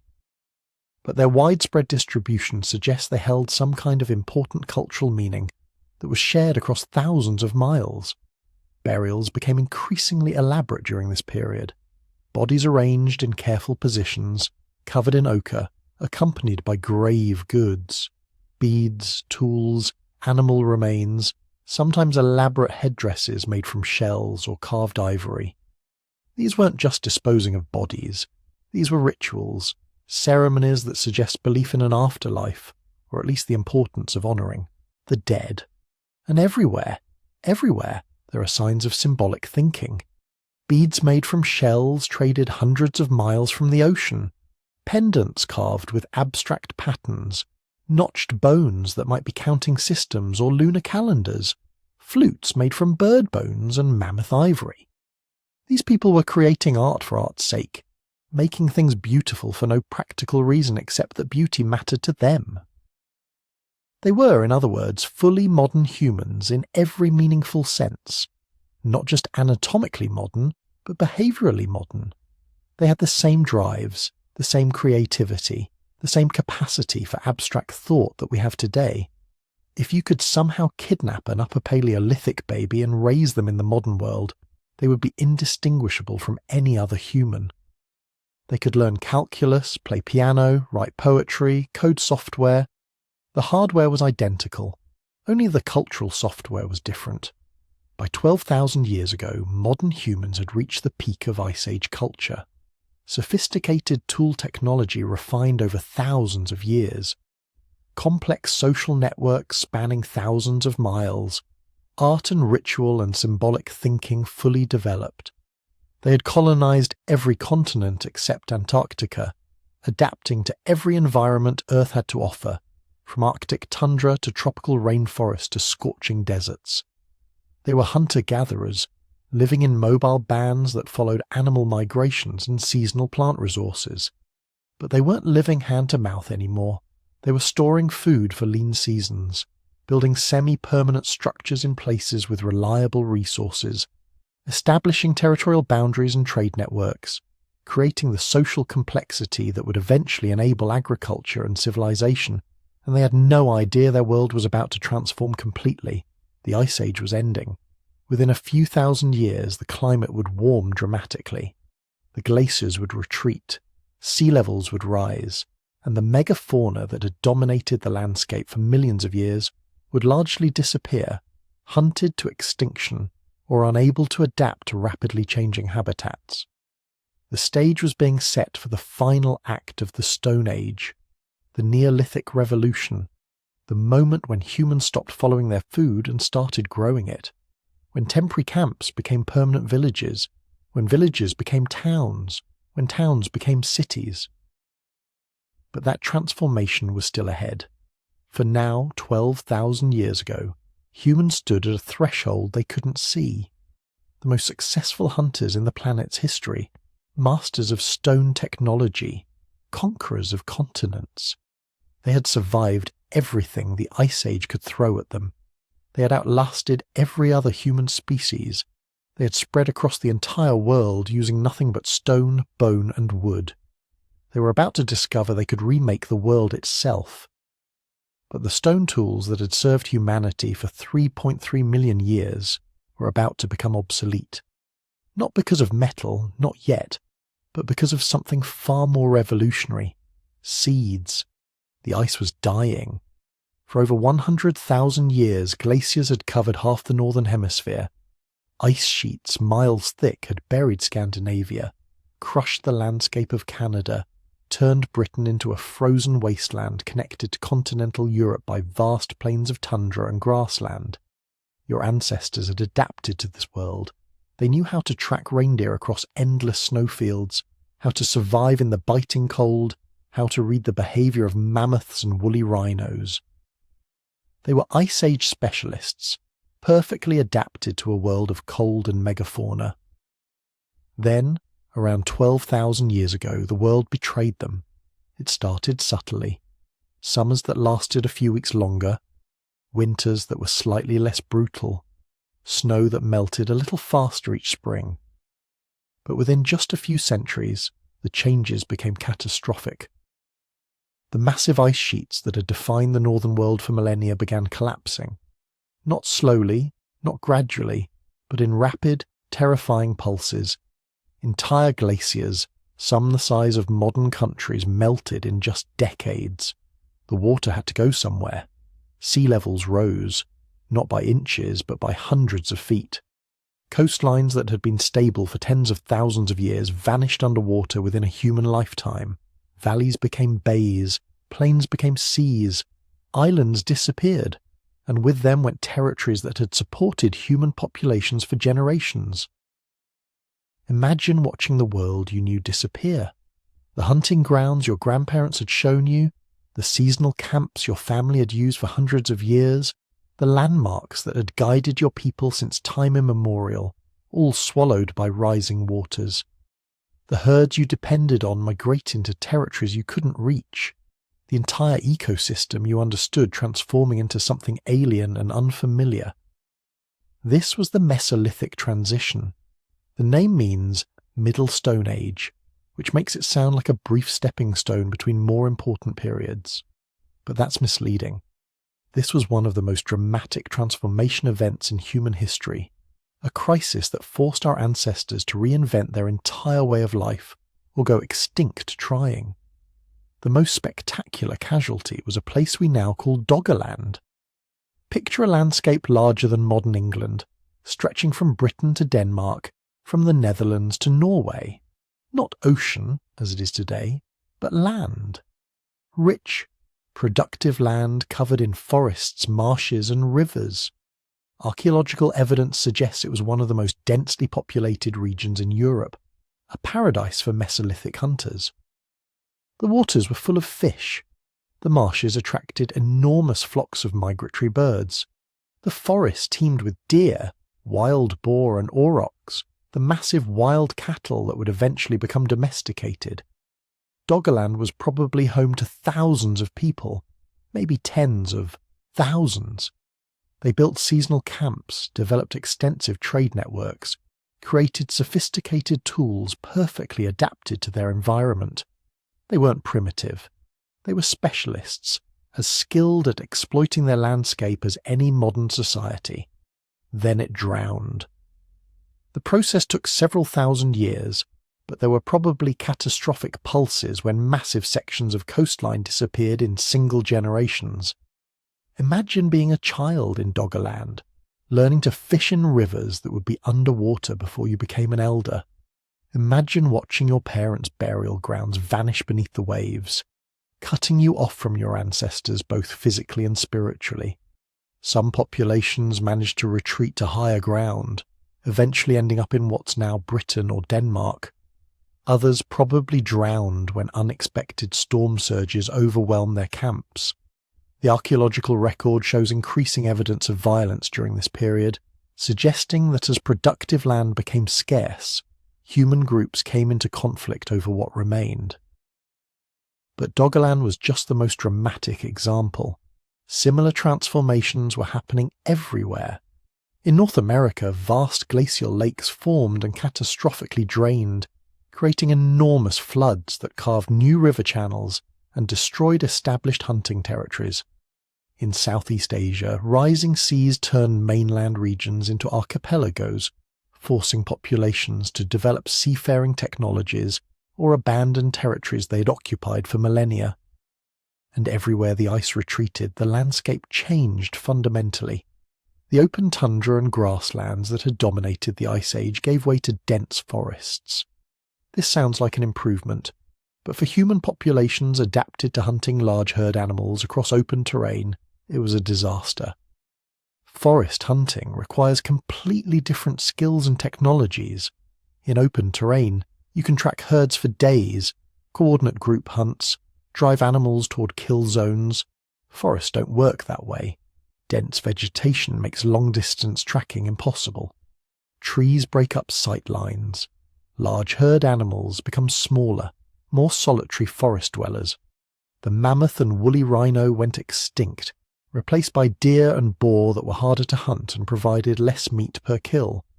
Your ancestors had to adapt fast. The archaeological record from this period shows an explosion of technological innovation, unlike anything seen before. The signature invention of the Mesolithic was the microlith, tiny stone blades often less than an inch long.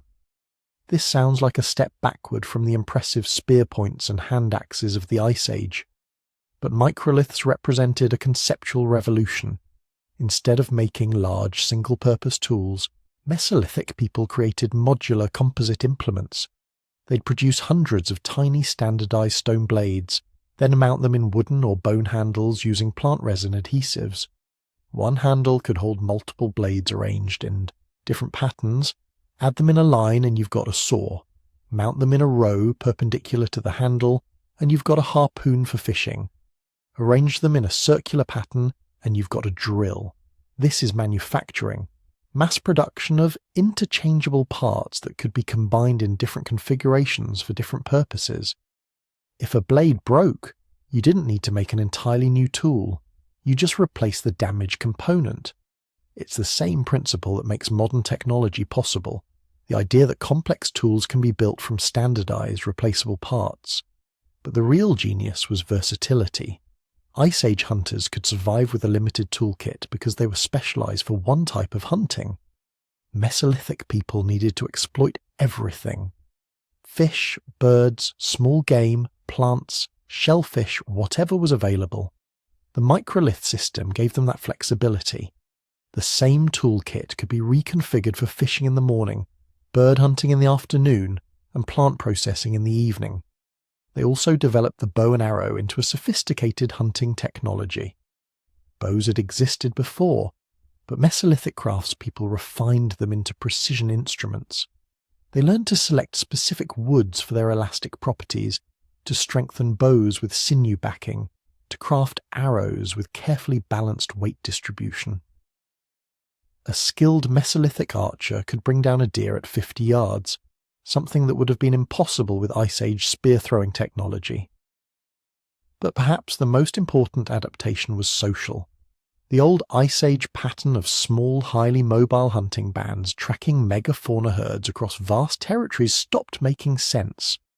The New World was more productive in some ways, with forests and coastlines offering diverse resources, but it was also more territorially constrained. You couldn't just follow the herds anymore because there were no more massive herds, so people started settling down, not permanently at first, but semi-permanently. Instead of moving camp every few days, Mesolithic groups began establishing seasonal settlements that they'd return to year after year. Archaeological sites show increasingly substantial structures, not just temporary shelters, but well-built houses designed to last multiple seasons. The most famous example is Lepenski Vir in Serbia, a series of settlements occupied between 9,500 and 6,000 years ago. The inhabitants built trapezoidal houses arranged in horseshoe patterns, with carefully laid stone floors and hearths positioned at precise locations. They carved elaborate stone sculptures of fish-human hybrids, suggesting complex religious beliefs tied to the rivers they depended on. This wasn't a temporary camp, this was a community, a place with architecture, art and ritual significance. Similar settlements appear across Europe, the Middle East and Asia. Starkar in Britain, Monteverde in Chile, Yomon sites in Japan.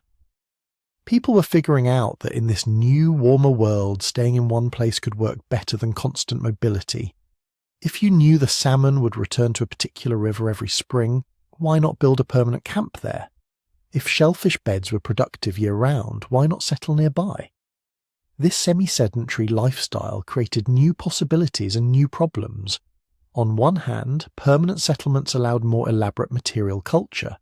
You could make pottery, which is too heavy and fragile for nomadic people. You could build fish weirs and traps that required maintenance. You could develop more complex social hierarchies because people were interacting daily, rather than just during seasonal gatherings. On the other hand, living in one place created challenges. Sanitation became an issue. Disease could spread more easily in permanent settlements. Resource depletion meant you had to manage your environment carefully or face local extinction of the fish and game you depended on. But the most revolutionary development was happening in a place called the Fertile Crescent, the arc of land stretching from the Persian Gulf through modern Iraq and Syria to the eastern Mediterranean. Here, a culture called the Natufians was pushing semi-sedentism to its logical extreme. Around 12,000 years ago, the Natufians were building villages, not seasonal camps, but permanent settlements with stone foundations, storage facilities, and cemeteries. They were still hunter-gatherers, but they were hunter-gatherers who lived in one place year-round. How was this possible? The answer was wild cereals. The Fertile Crescent was home to wild wheat and barley that grew in dense stands. The Natufians discovered they could harvest these grains in enormous quantities, then store them in stone-lined pits for months. Suddenly, you could accumulate resources. You could harvest enough grain in a few weeks to feed your family for an entire year. This was unprecedented for hunter-gatherers, who usually lived hand-to-mouth, consuming resources as they found them. The Natufians developed specialized tools for grain processing, sickles with microlith blades for harvesting, heavy grinding stones for processing grain into flour, storage pits lined with clay to keep the grain dry. They were managing wild plant resources with an intensity that looked a lot like agriculture, even though they weren't actually planting crops yet. And they were experimenting with animals too. Genetic evidence suggests that wolves began the process of becoming dogs during this period. This wasn't a one-time domestication event, but a gradual mutualism. Wolves hung around human settlements scavenging scraps. Humans tolerated the less aggressive individuals who provided warning barks when predators approached. Over generations, this relationship deepened. The wolves became dogs, and dogs became partners in hunting, guards against predators, and companions. But the most stunning evidence of Mesolithic complexity comes from southeastern Turkey, from a place called Göbekli Tepe. When archaeologists first excavated it in the 1990s, they couldn't believe what they were finding. This was supposed to be a simple hunter-gatherer camp. Instead, they uncovered massive stone circles with carved pillars 16 feet tall, weighing up to 10 tons each. Elaborate reliefs of animals covered the pillars: foxes, lions, snakes, scorpions, birds, all carved with remarkable skill. This wasn't a settlement. There's no evidence anyone lived there. It was a ceremonial centre, a temple complex built by people who supposedly didn't have the social organisation or resources for such projects. Each stone circle required thousands of hours of labour to construct. The stones had to be quarried, moved, carved, and erected using only Stone Age technology. The conventional wisdom said this kind of monumental architecture required agriculture, permanent settlements, and complex social hierarchies. But Göbekli Tepe was built around 11,500 years ago, before agriculture existed in the region. It was built by hunter-gatherers, by people who were still living off wild resources, still using stone tools, still technically in the Stone Age. This changes everything we thought we knew. The old narrative said that agriculture created surplus resources, which allowed people to settle down, which led to social complexity and monumental architecture. Göbekli Tepe suggests we had the causality backwards. Maybe the social complexity came first. Maybe hunter-gatherers were capable of far more sophisticated organisation and culture than we ever imagined. Maybe the decision to build something like Göbekli Tepe, with all the coordination and labour investment it required, actually drove the development of agriculture rather than the other way around. Think about it. If you're gathering thousands of people from across a region for seasonal ceremonies at a place like Göbekli Tepe, you need to feed them. Wild resources alone might not be sufficient. This creates pressure to intensify food production, to experiment with managing plant and animal populations more actively. Within a few thousand years of Göbekli Tepe's construction, the Natufian culture had indeed transitioned to full agriculture. But for now, during the Mesolithic, they were in between worlds. No longer fully mobile Ice Age hunters, but not yet farmers. They were experimenting, innovating, pushing the boundaries of what hunter-gatherer societies could achieve. Some groups were building permanent villages, others were constructing monumental ceremonial centres. Still others were developing increasingly intimate relationships with the plants and animals in their territories. relationships that would eventually cross the line into domestication. The archaeological record from this period shows an incredible diversity of adaptations. In northern Europe, people were becoming specialized coastal hunter-gatherers, developing sophisticated boats and fishing technologies. In the Levant, the Natufians were proto-farmers, living in villages and intensively managing wild resources. In Japan, the Jomon culture was creating some of the world's earliest pottery, while remaining hunter-gatherers for another 10,000 years. This diversity suggests something profound. There was no single path, no inevitable trajectory from hunting to farming. Different groups were experimenting with different solutions to the challenges of the warming world. Some of these experiments would eventually lead to agriculture and civilization. Others would create alternative forms of complexity that remained based on hunting and gathering. But everywhere, people were pushing boundaries, testing limits, discovering what was possible. The Mesolithic wasn't a transition in the sense of a brief period between two stable states. It was a time of explosive creativity and experimentation, when human societies were more diverse, more innovative, and more culturally complex than they'd been in millennia. And standing at the edge of this transitional period, your ancestors were about to make the decisions that would change everything. Some would embrace full sedentism and agriculture, setting in motion the chain of events that would lead to cities, states, and civilization.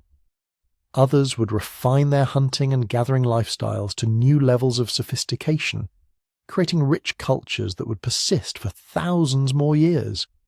But whether they knew it or not, they were living in the last generations of the true Stone Age.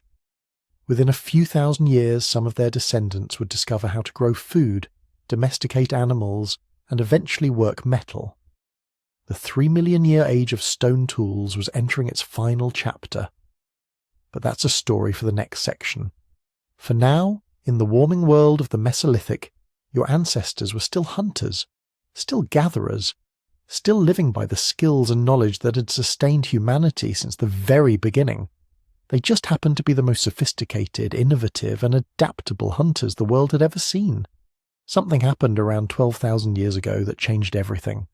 Not a climate disaster this time, not an extinction event, not a new predator or a volcanic eruption. This was different. This was a choice that would transform human life more profoundly than anything in the previous 3 million years. Your ancestors stopped moving. After countless generations of following herds, tracking seasonal resources, wandering from camp to camp based on where the food was, they made a decision that would have seemed absolutely insane to every human who came before them. They stayed in one place, and they made the food come to them. This is the Neolithic revolution. The moment when humans stopped being wanderers and became farmers. When we stopped being part of nature's food chain and started controlling it. When we ended 3 million years of mobile hunting and gathering and created something that had never existed before. Civilization. But here's what nobody tells you about this revolution. It didn't happen once. It didn't happen in one place. And it definitely didn't happen because someone had a brilliant idea one morning and convinced everyone else to try it. Agriculture was invented independently at least 7 different times in 7 different places by people who had no contact with each other. The Fertile Crescent in the Middle East around 10,000 BCE, China's Yellow River Valley around 9,000 BCE, Mesoamerica around 7,000 BCE, the Andes and Amazonia around 6,000 BCE, Sub-Saharan Africa around 5,000 BCE, New Guinea around 7,000 BCE, and Eastern North America around 4,000 BCE. 7 separate human populations looked at wild plants and wild animals and simultaneously decided to do something that would have seemed ridiculous to their Stone Age ancestors. They decided to work harder for their food instead of less hard. Because here's the dirty secret about agriculture that nobody tells you. It's way more work than hunting and gathering. Studies of modern hunter-gatherers show they typically work about 15 to 20 hours per week to meet their food needs. That's it. The rest of the time is leisure, socializing, storytelling, making art. Early farmers, on the other hand, work sunrise to sunset, clearing fields, planting seeds, weeding, protecting crops from animals and pests, harvesting, processing, storing. Agriculture meant trading a life of relative ease for backbreaking labour. So why did they do it? The standard story you learned in school probably went something like this. Humans discovered agriculture, realised it could produce more food, and everyone happily settled down to farm. Population boomed, civilization emerged, everybody wins. But that's not what happened, not even close. The truth is far more interesting and way more complicated. The shift to agriculture wasn't a sudden discovery. It was a slow, gradual process that took thousands of years and started almost by accident. Picture this. You're living in the Middle East around 12,000 years ago. The Ice Age has finally ended for good. The climate is warming, stabilising, becoming more predictable than it's been in hundreds of thousands of years. Your people are hunter-gatherers, but you're not constantly on the move anymore. The environment is rich enough that you can stay in one place for months at a time. Maybe you return to the same camp year after year, following seasonal patterns. Around your camps, something starts happening. Wild grasses, the ancestors of wheat and barley, start growing more thickly. Why? Because human activity creates disturbed ground, and these wild cereals love disturbed ground. Your garbage heaps become gardens without anyone planning it. The grasses growing near human camps are also subtly different from wild ones. When you harvest wild wheat, most of the seeds scatter on the ground the moment you touch the plant. That's how wild plants reproduce. But occasionally there's a mutant plant where the seeds stay attached to the stalk. In the wild, this mutation is a death sentence. The plant can't reproduce effectively. But near human camps, it's an advantage, because you're harvesting the seeds, and the ones that stay attached are the ones you actually bring back to camp, where some of them spill on disturbed ground, where they grow, where you harvest them again next year. Without anyone intending it, without anyone even noticing, you're selecting for plants that are easier to harvest. Over hundreds of generations, those wild grasses are being transformed into something new. Domesticated wheat with larger seeds that stay on the stalk. This isn't agriculture yet. You're not planting fields. You're just collecting seeds from plants that happen to grow near where you live. But slowly, incrementally, the plants are changing, and so is your behaviour. You start noticing that if you scatter some seeds in cleared ground, more plants grow there the next year. You start protecting the patches where the good plants grow, pulling out competing vegetation. You start storing seeds for planting, not just eating, and one generation at a time, over thousands of years, you transition from harvesting wild plants to cultivating domesticated crops. The same thing is happening with animals. Wild sheep and goats are drawn to human camps, attracted by garbage and cleared areas where plants grow. The most aggressive, fearful animals run away. But some animals are slightly calmer, slightly more tolerant of human presence. Maybe they're genetic mutations. Maybe they're just individuals with different temperaments. Either way, they spend more time near humans. They're easier to hunt, but they're also easier to keep alive. Maybe you start penning them, keeping the females and young ones while hunting the males. Maybe you start feeding them, protecting them from predators, moving them to better grazing areas. Over generations, the animals change too. They become smaller, more docile, less fearful. Their breeding cycles shift. Their coat colours change. You're creating something that has never existed before. Domestic animals. Partners that depend on you for survival and provide you with meat, milk, leather and labour in return. But here's what's crucial to understand. This isn't progress. Not yet. Early agriculture was actually worse than hunting and gathering in almost every measurable way. Nutritional studies of early agricultural skeletons show they were less healthy than their hunter-gatherer ancestors, shorter, more prone to disease, with worse teeth, more bone lesions, more evidence of nutritional deficiencies. Why?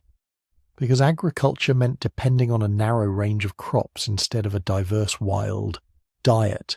It meant eating more grains and starches, which sounds filling but actually provides less nutrition than the varied diet of meats, fruits, nuts, and vegetables that hunter-gatherers enjoyed.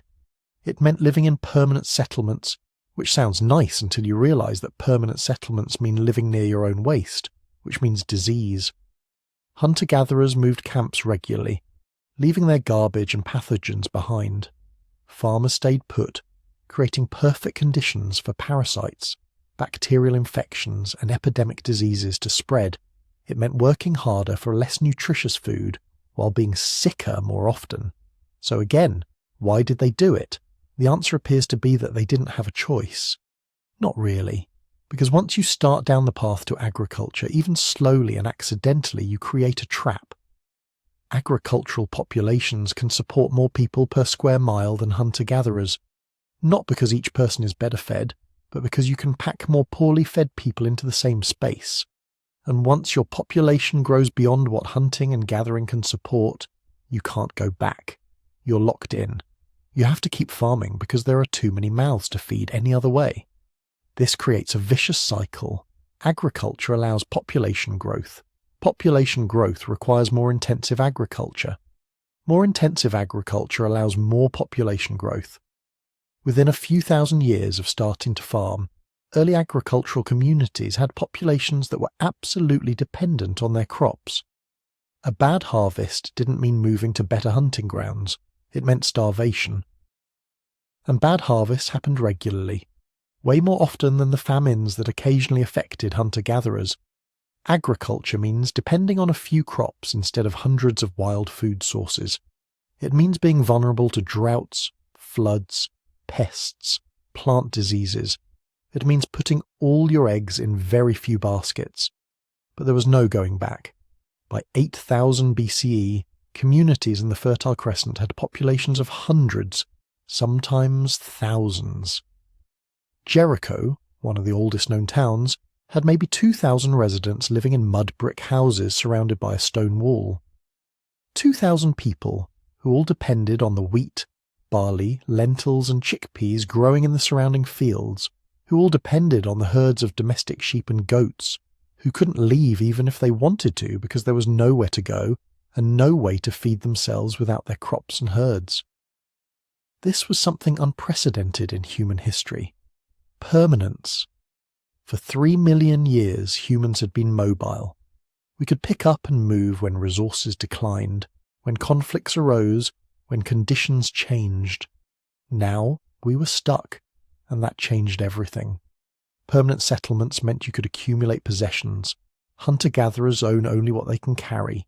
Farmers can own houses, furniture, pottery, stored food, livestock.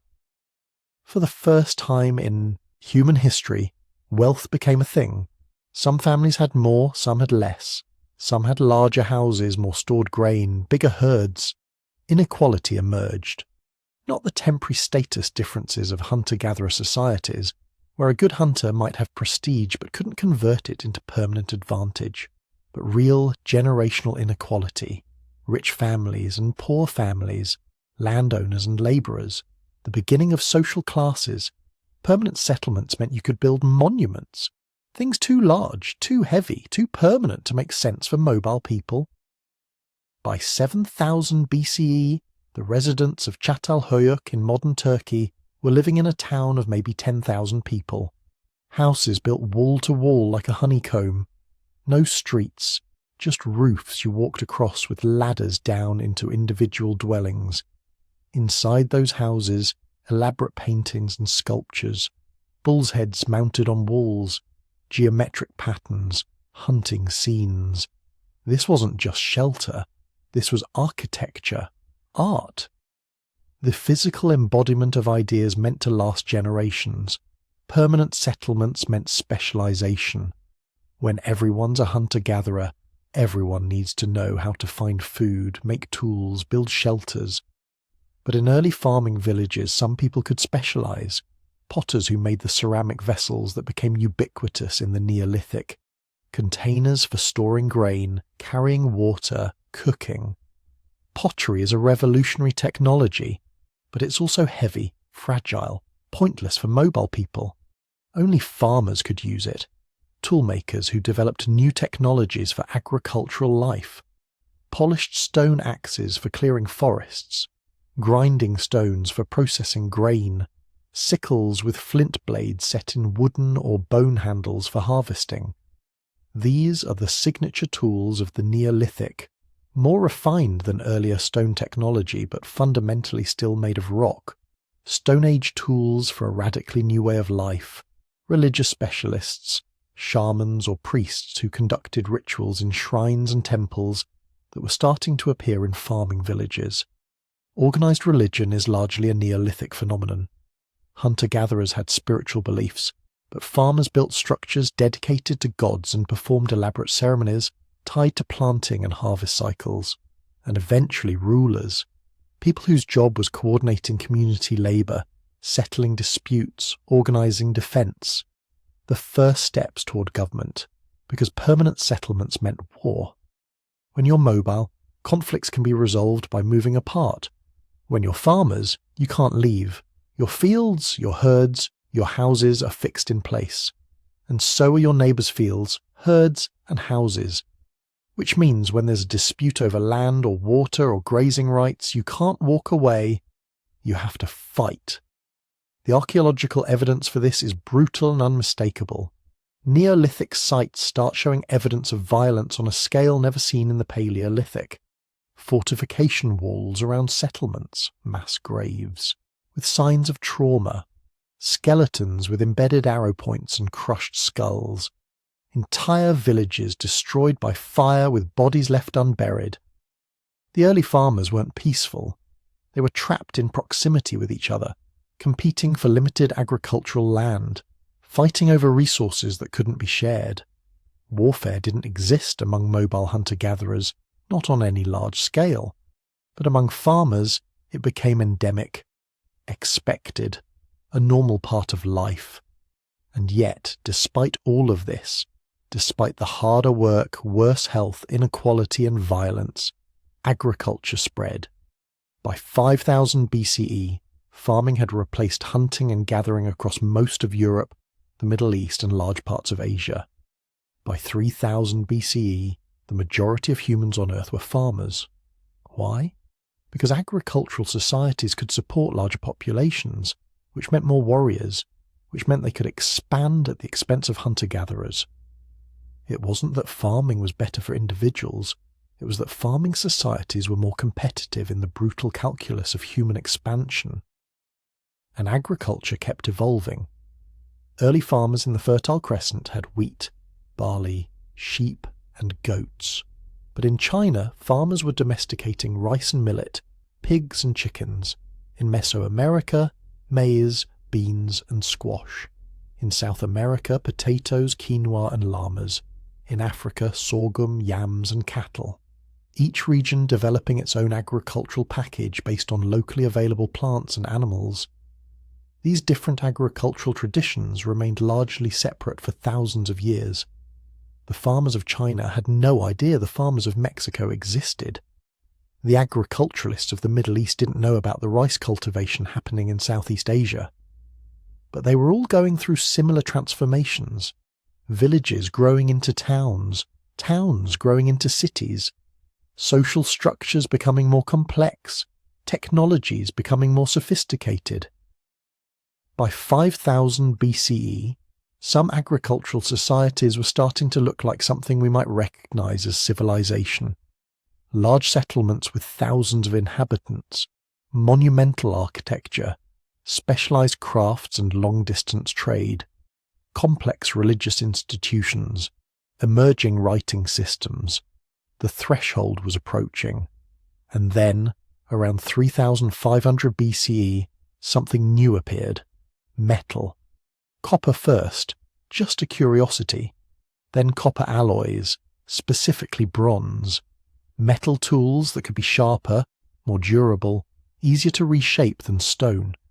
The first metal implements appeared while stone tools were still dominant. For centuries, most people still used stone because metal was expensive, rare, reserved for elite goods and weapons. But bronze tools were undeniably superior for many tasks. They could hold a sharper edge. They could be melted down and recast when they broke. They could be standardized and mass-produced in ways stone tools never could be. The earliest metal didn't end the Stone Age immediately. That transition took over 1,000 years. In many places, stone tools remained dominant well into the Bronze Age. Some communities didn't adopt metal until the Iron Age began around 1200 BCE. But the threshold had been crossed. The Long Stone Age, the 3.3 million years when humans and their ancestors survived, adapted, and conquered the world using nothing but stone, wood, and bone, was ending. Those final centuries of the Neolithic saw humanity's last grand stone monuments. Stonehenge, constructed between 3000 and 2000 BCE, is perhaps the most famous. Massive sarsen stones, some weighing 25 tons, transported dozens of miles and erected in precise astronomical alignments. Nobody's entirely sure what it was for. Ceremonial centre, astronomical observatory, healing temple, burial ground. Probably all of these. What's undeniable is the sheer ambition. Thousands of people working over generations to build something that would outlast them all. A statement carved in stone that said, "We were here, we mattered, we could move mountains." Similar megalithic monuments appeared across Neolithic Europe and beyond.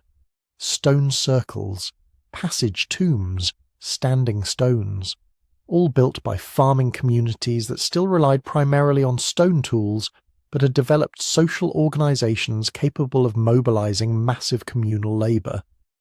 These monuments were the Stone Age's last hurrah, proof that you didn't need metal to build something eternal, but they were also something else. They were memory. After millions of years of mobile existence, of populations that came and went leaving almost no trace, farming societies were creating permanence, structures that would stand for millennia, messages to the future, and we receive those messages. We stand at Stonehenge or Göbekli Tepe or the megalithic tombs of Ireland, and we touch the same stones they touched. We see the astronomical alignments they calculated. We trace the art they carved. We are connected directly to them across 5,000 years. That's what the Neolithic revolution created. Connection.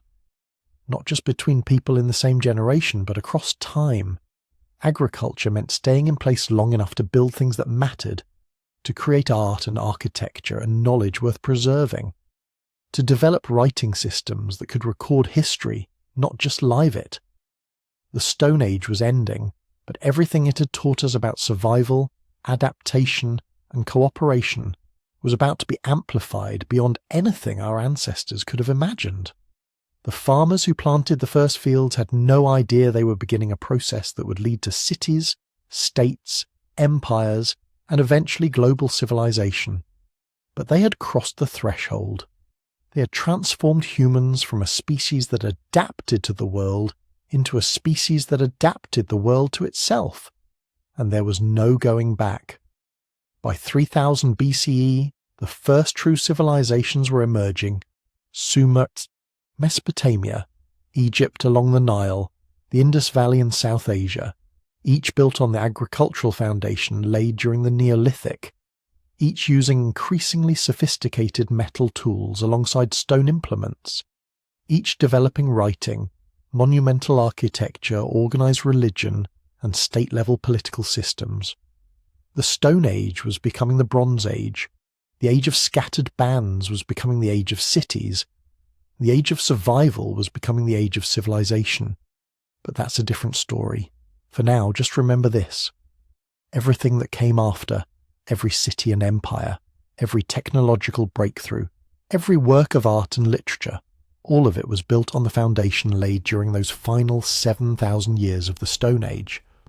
The Neolithic revolution wasn't just about learning to farm. It was about transforming what it meant to be human. From wanderers to settlers, from foragers to farmers, from living in nature to controlling it. For better and worse, for richer and poorer, in sickness and in health. We're still living with the consequences of choices made 10,000 years ago by people who just wanted to make sure there was enough food for next winter. They got their wish, and in the process they ended the longest chapter in human history and began the one we're still living today. So here we are, 3 million years later. You're lying in a climate-controlled room, surrounded by metal and plastic and silicon. Maybe you're staring at a glowing screen that would look like pure magic to your ancestors.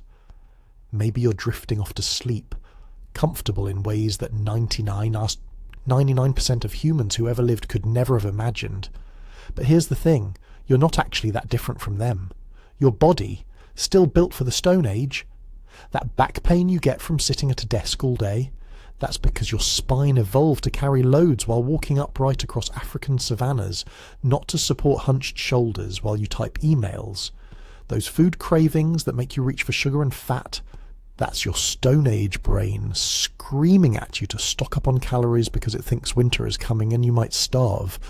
Your immune system fighting off infections, your brain solving problems, your hands crafting things. These are all Stone Age technologies. Hardware designed and refined over 3 million years of living without metal, without agriculture, without civilization. Even your emotions are Stone Age. That anxiety you feel, that's the same hypervigilance that kept your ancestors alive when predators lurked in the darkness. That joy you get from spending time with friends, that's the same bonding mechanism that held small hunting bands together through impossible odds. That satisfaction from completing a difficult task, that's the same reward system that motivated your ancestors to spend hours chipping stone into perfect tools. We are Stone Age creatures living in a modern world. Every human alive today carries genes that survived 3 million years of natural selection, genes that made it through ice ages and droughts, through predators and diseases, through the worst climate disasters in our species' history.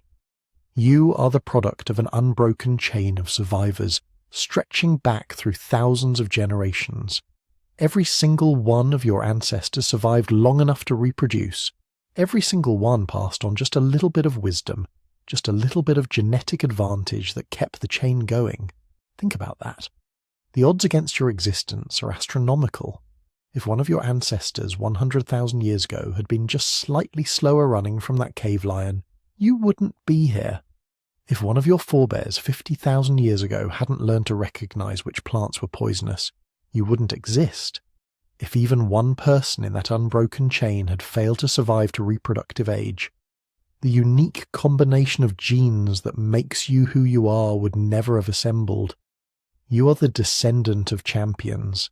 Every single person alive today is.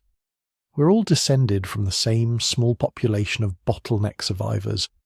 We all carry genes for intelligence that were selected during 117,000 years of near extinction. We all inherited the capacity for cooperation that kept scattered bands connected across impossible distances. We all possess the creativity and adaptability that let our ancestors thrive in environments from tropical forest to Arctic tundra. And the lessons of the Stone Age? They're still relevant. Maybe more relevant than ever. Our ancestors survived because they adapted. When the climate changed, they didn't sit around wishing for the good old days. They innovated. They moved. They figured out new ways to find food, new ways to stay warm, new ways to work together. When things went wrong, and things went wrong constantly, they persisted. They didn't give up when populations crashed to 1,280 individuals. They held on through 117,000 years of crisis until the world became livable again. They survived because they cooperated. Stone Age humans couldn't make it alone. No individual could master all the skills needed for survival. They needed each other. They built networks of kinship and trade that spanned continents. They shared knowledge across generations. They took care of their sick and elderly, their children and disabled, even when resources were scarce. Because they understood something we're still learning. We're stronger together. Most importantly, they survived because they never stopped being curious. For 3 million years, humans kept experimenting, kept trying new things, kept pushing boundaries. From that first Australopithecine who picked up a stone and used it as a tool, to the Upper Paleolithic artists creating masterpieces in cave darkness, to the Neolithic farmers who first planted seeds and waited to see what would grow, our ancestors were driven by curiosity, the urge to understand, to create, to leave something behind. That same curiosity brought you here. You chose to spend hours learning about people who lived millions of years ago, people who never wrote anything down, who left behind only fragments of stone and bone. But their story matters. It's your story, our story, the story of how we became human. If this journey moved you, if these 3 million years of survival and innovation sparked something in your mind, consider leaving a like. It helps other curious minds find this story. It tells the algorithm that deep human history matters, that people still care about where we came from. And drop a comment letting me know where you're listening from. We're scattered across the planet now, just like our ancestors were during the bottleneck, but we're still connected, still sharing stories across distances, still building those networks of knowledge and curiosity that kept humanity alive through the worst times. If you want to support more content like this, YouTube memberships are available, but honestly, the most valuable thing you can do is share this with someone who might appreciate it, someone who wonders about our origins, someone who finds peace in deep time. As you drift off to sleep tonight, remember this. You carry 3 million years of survivors within you. Their strength, their creativity, their resilience, it's all encoded in your DNA. You are their legacy, their ultimate success. Every breath you take is proof that they made it, that when everything went wrong, they were tough enough to keep going until the world became livable again. The Stone Age ended thousands of years ago, but it lives on in you. Sleep well, descendant of champions.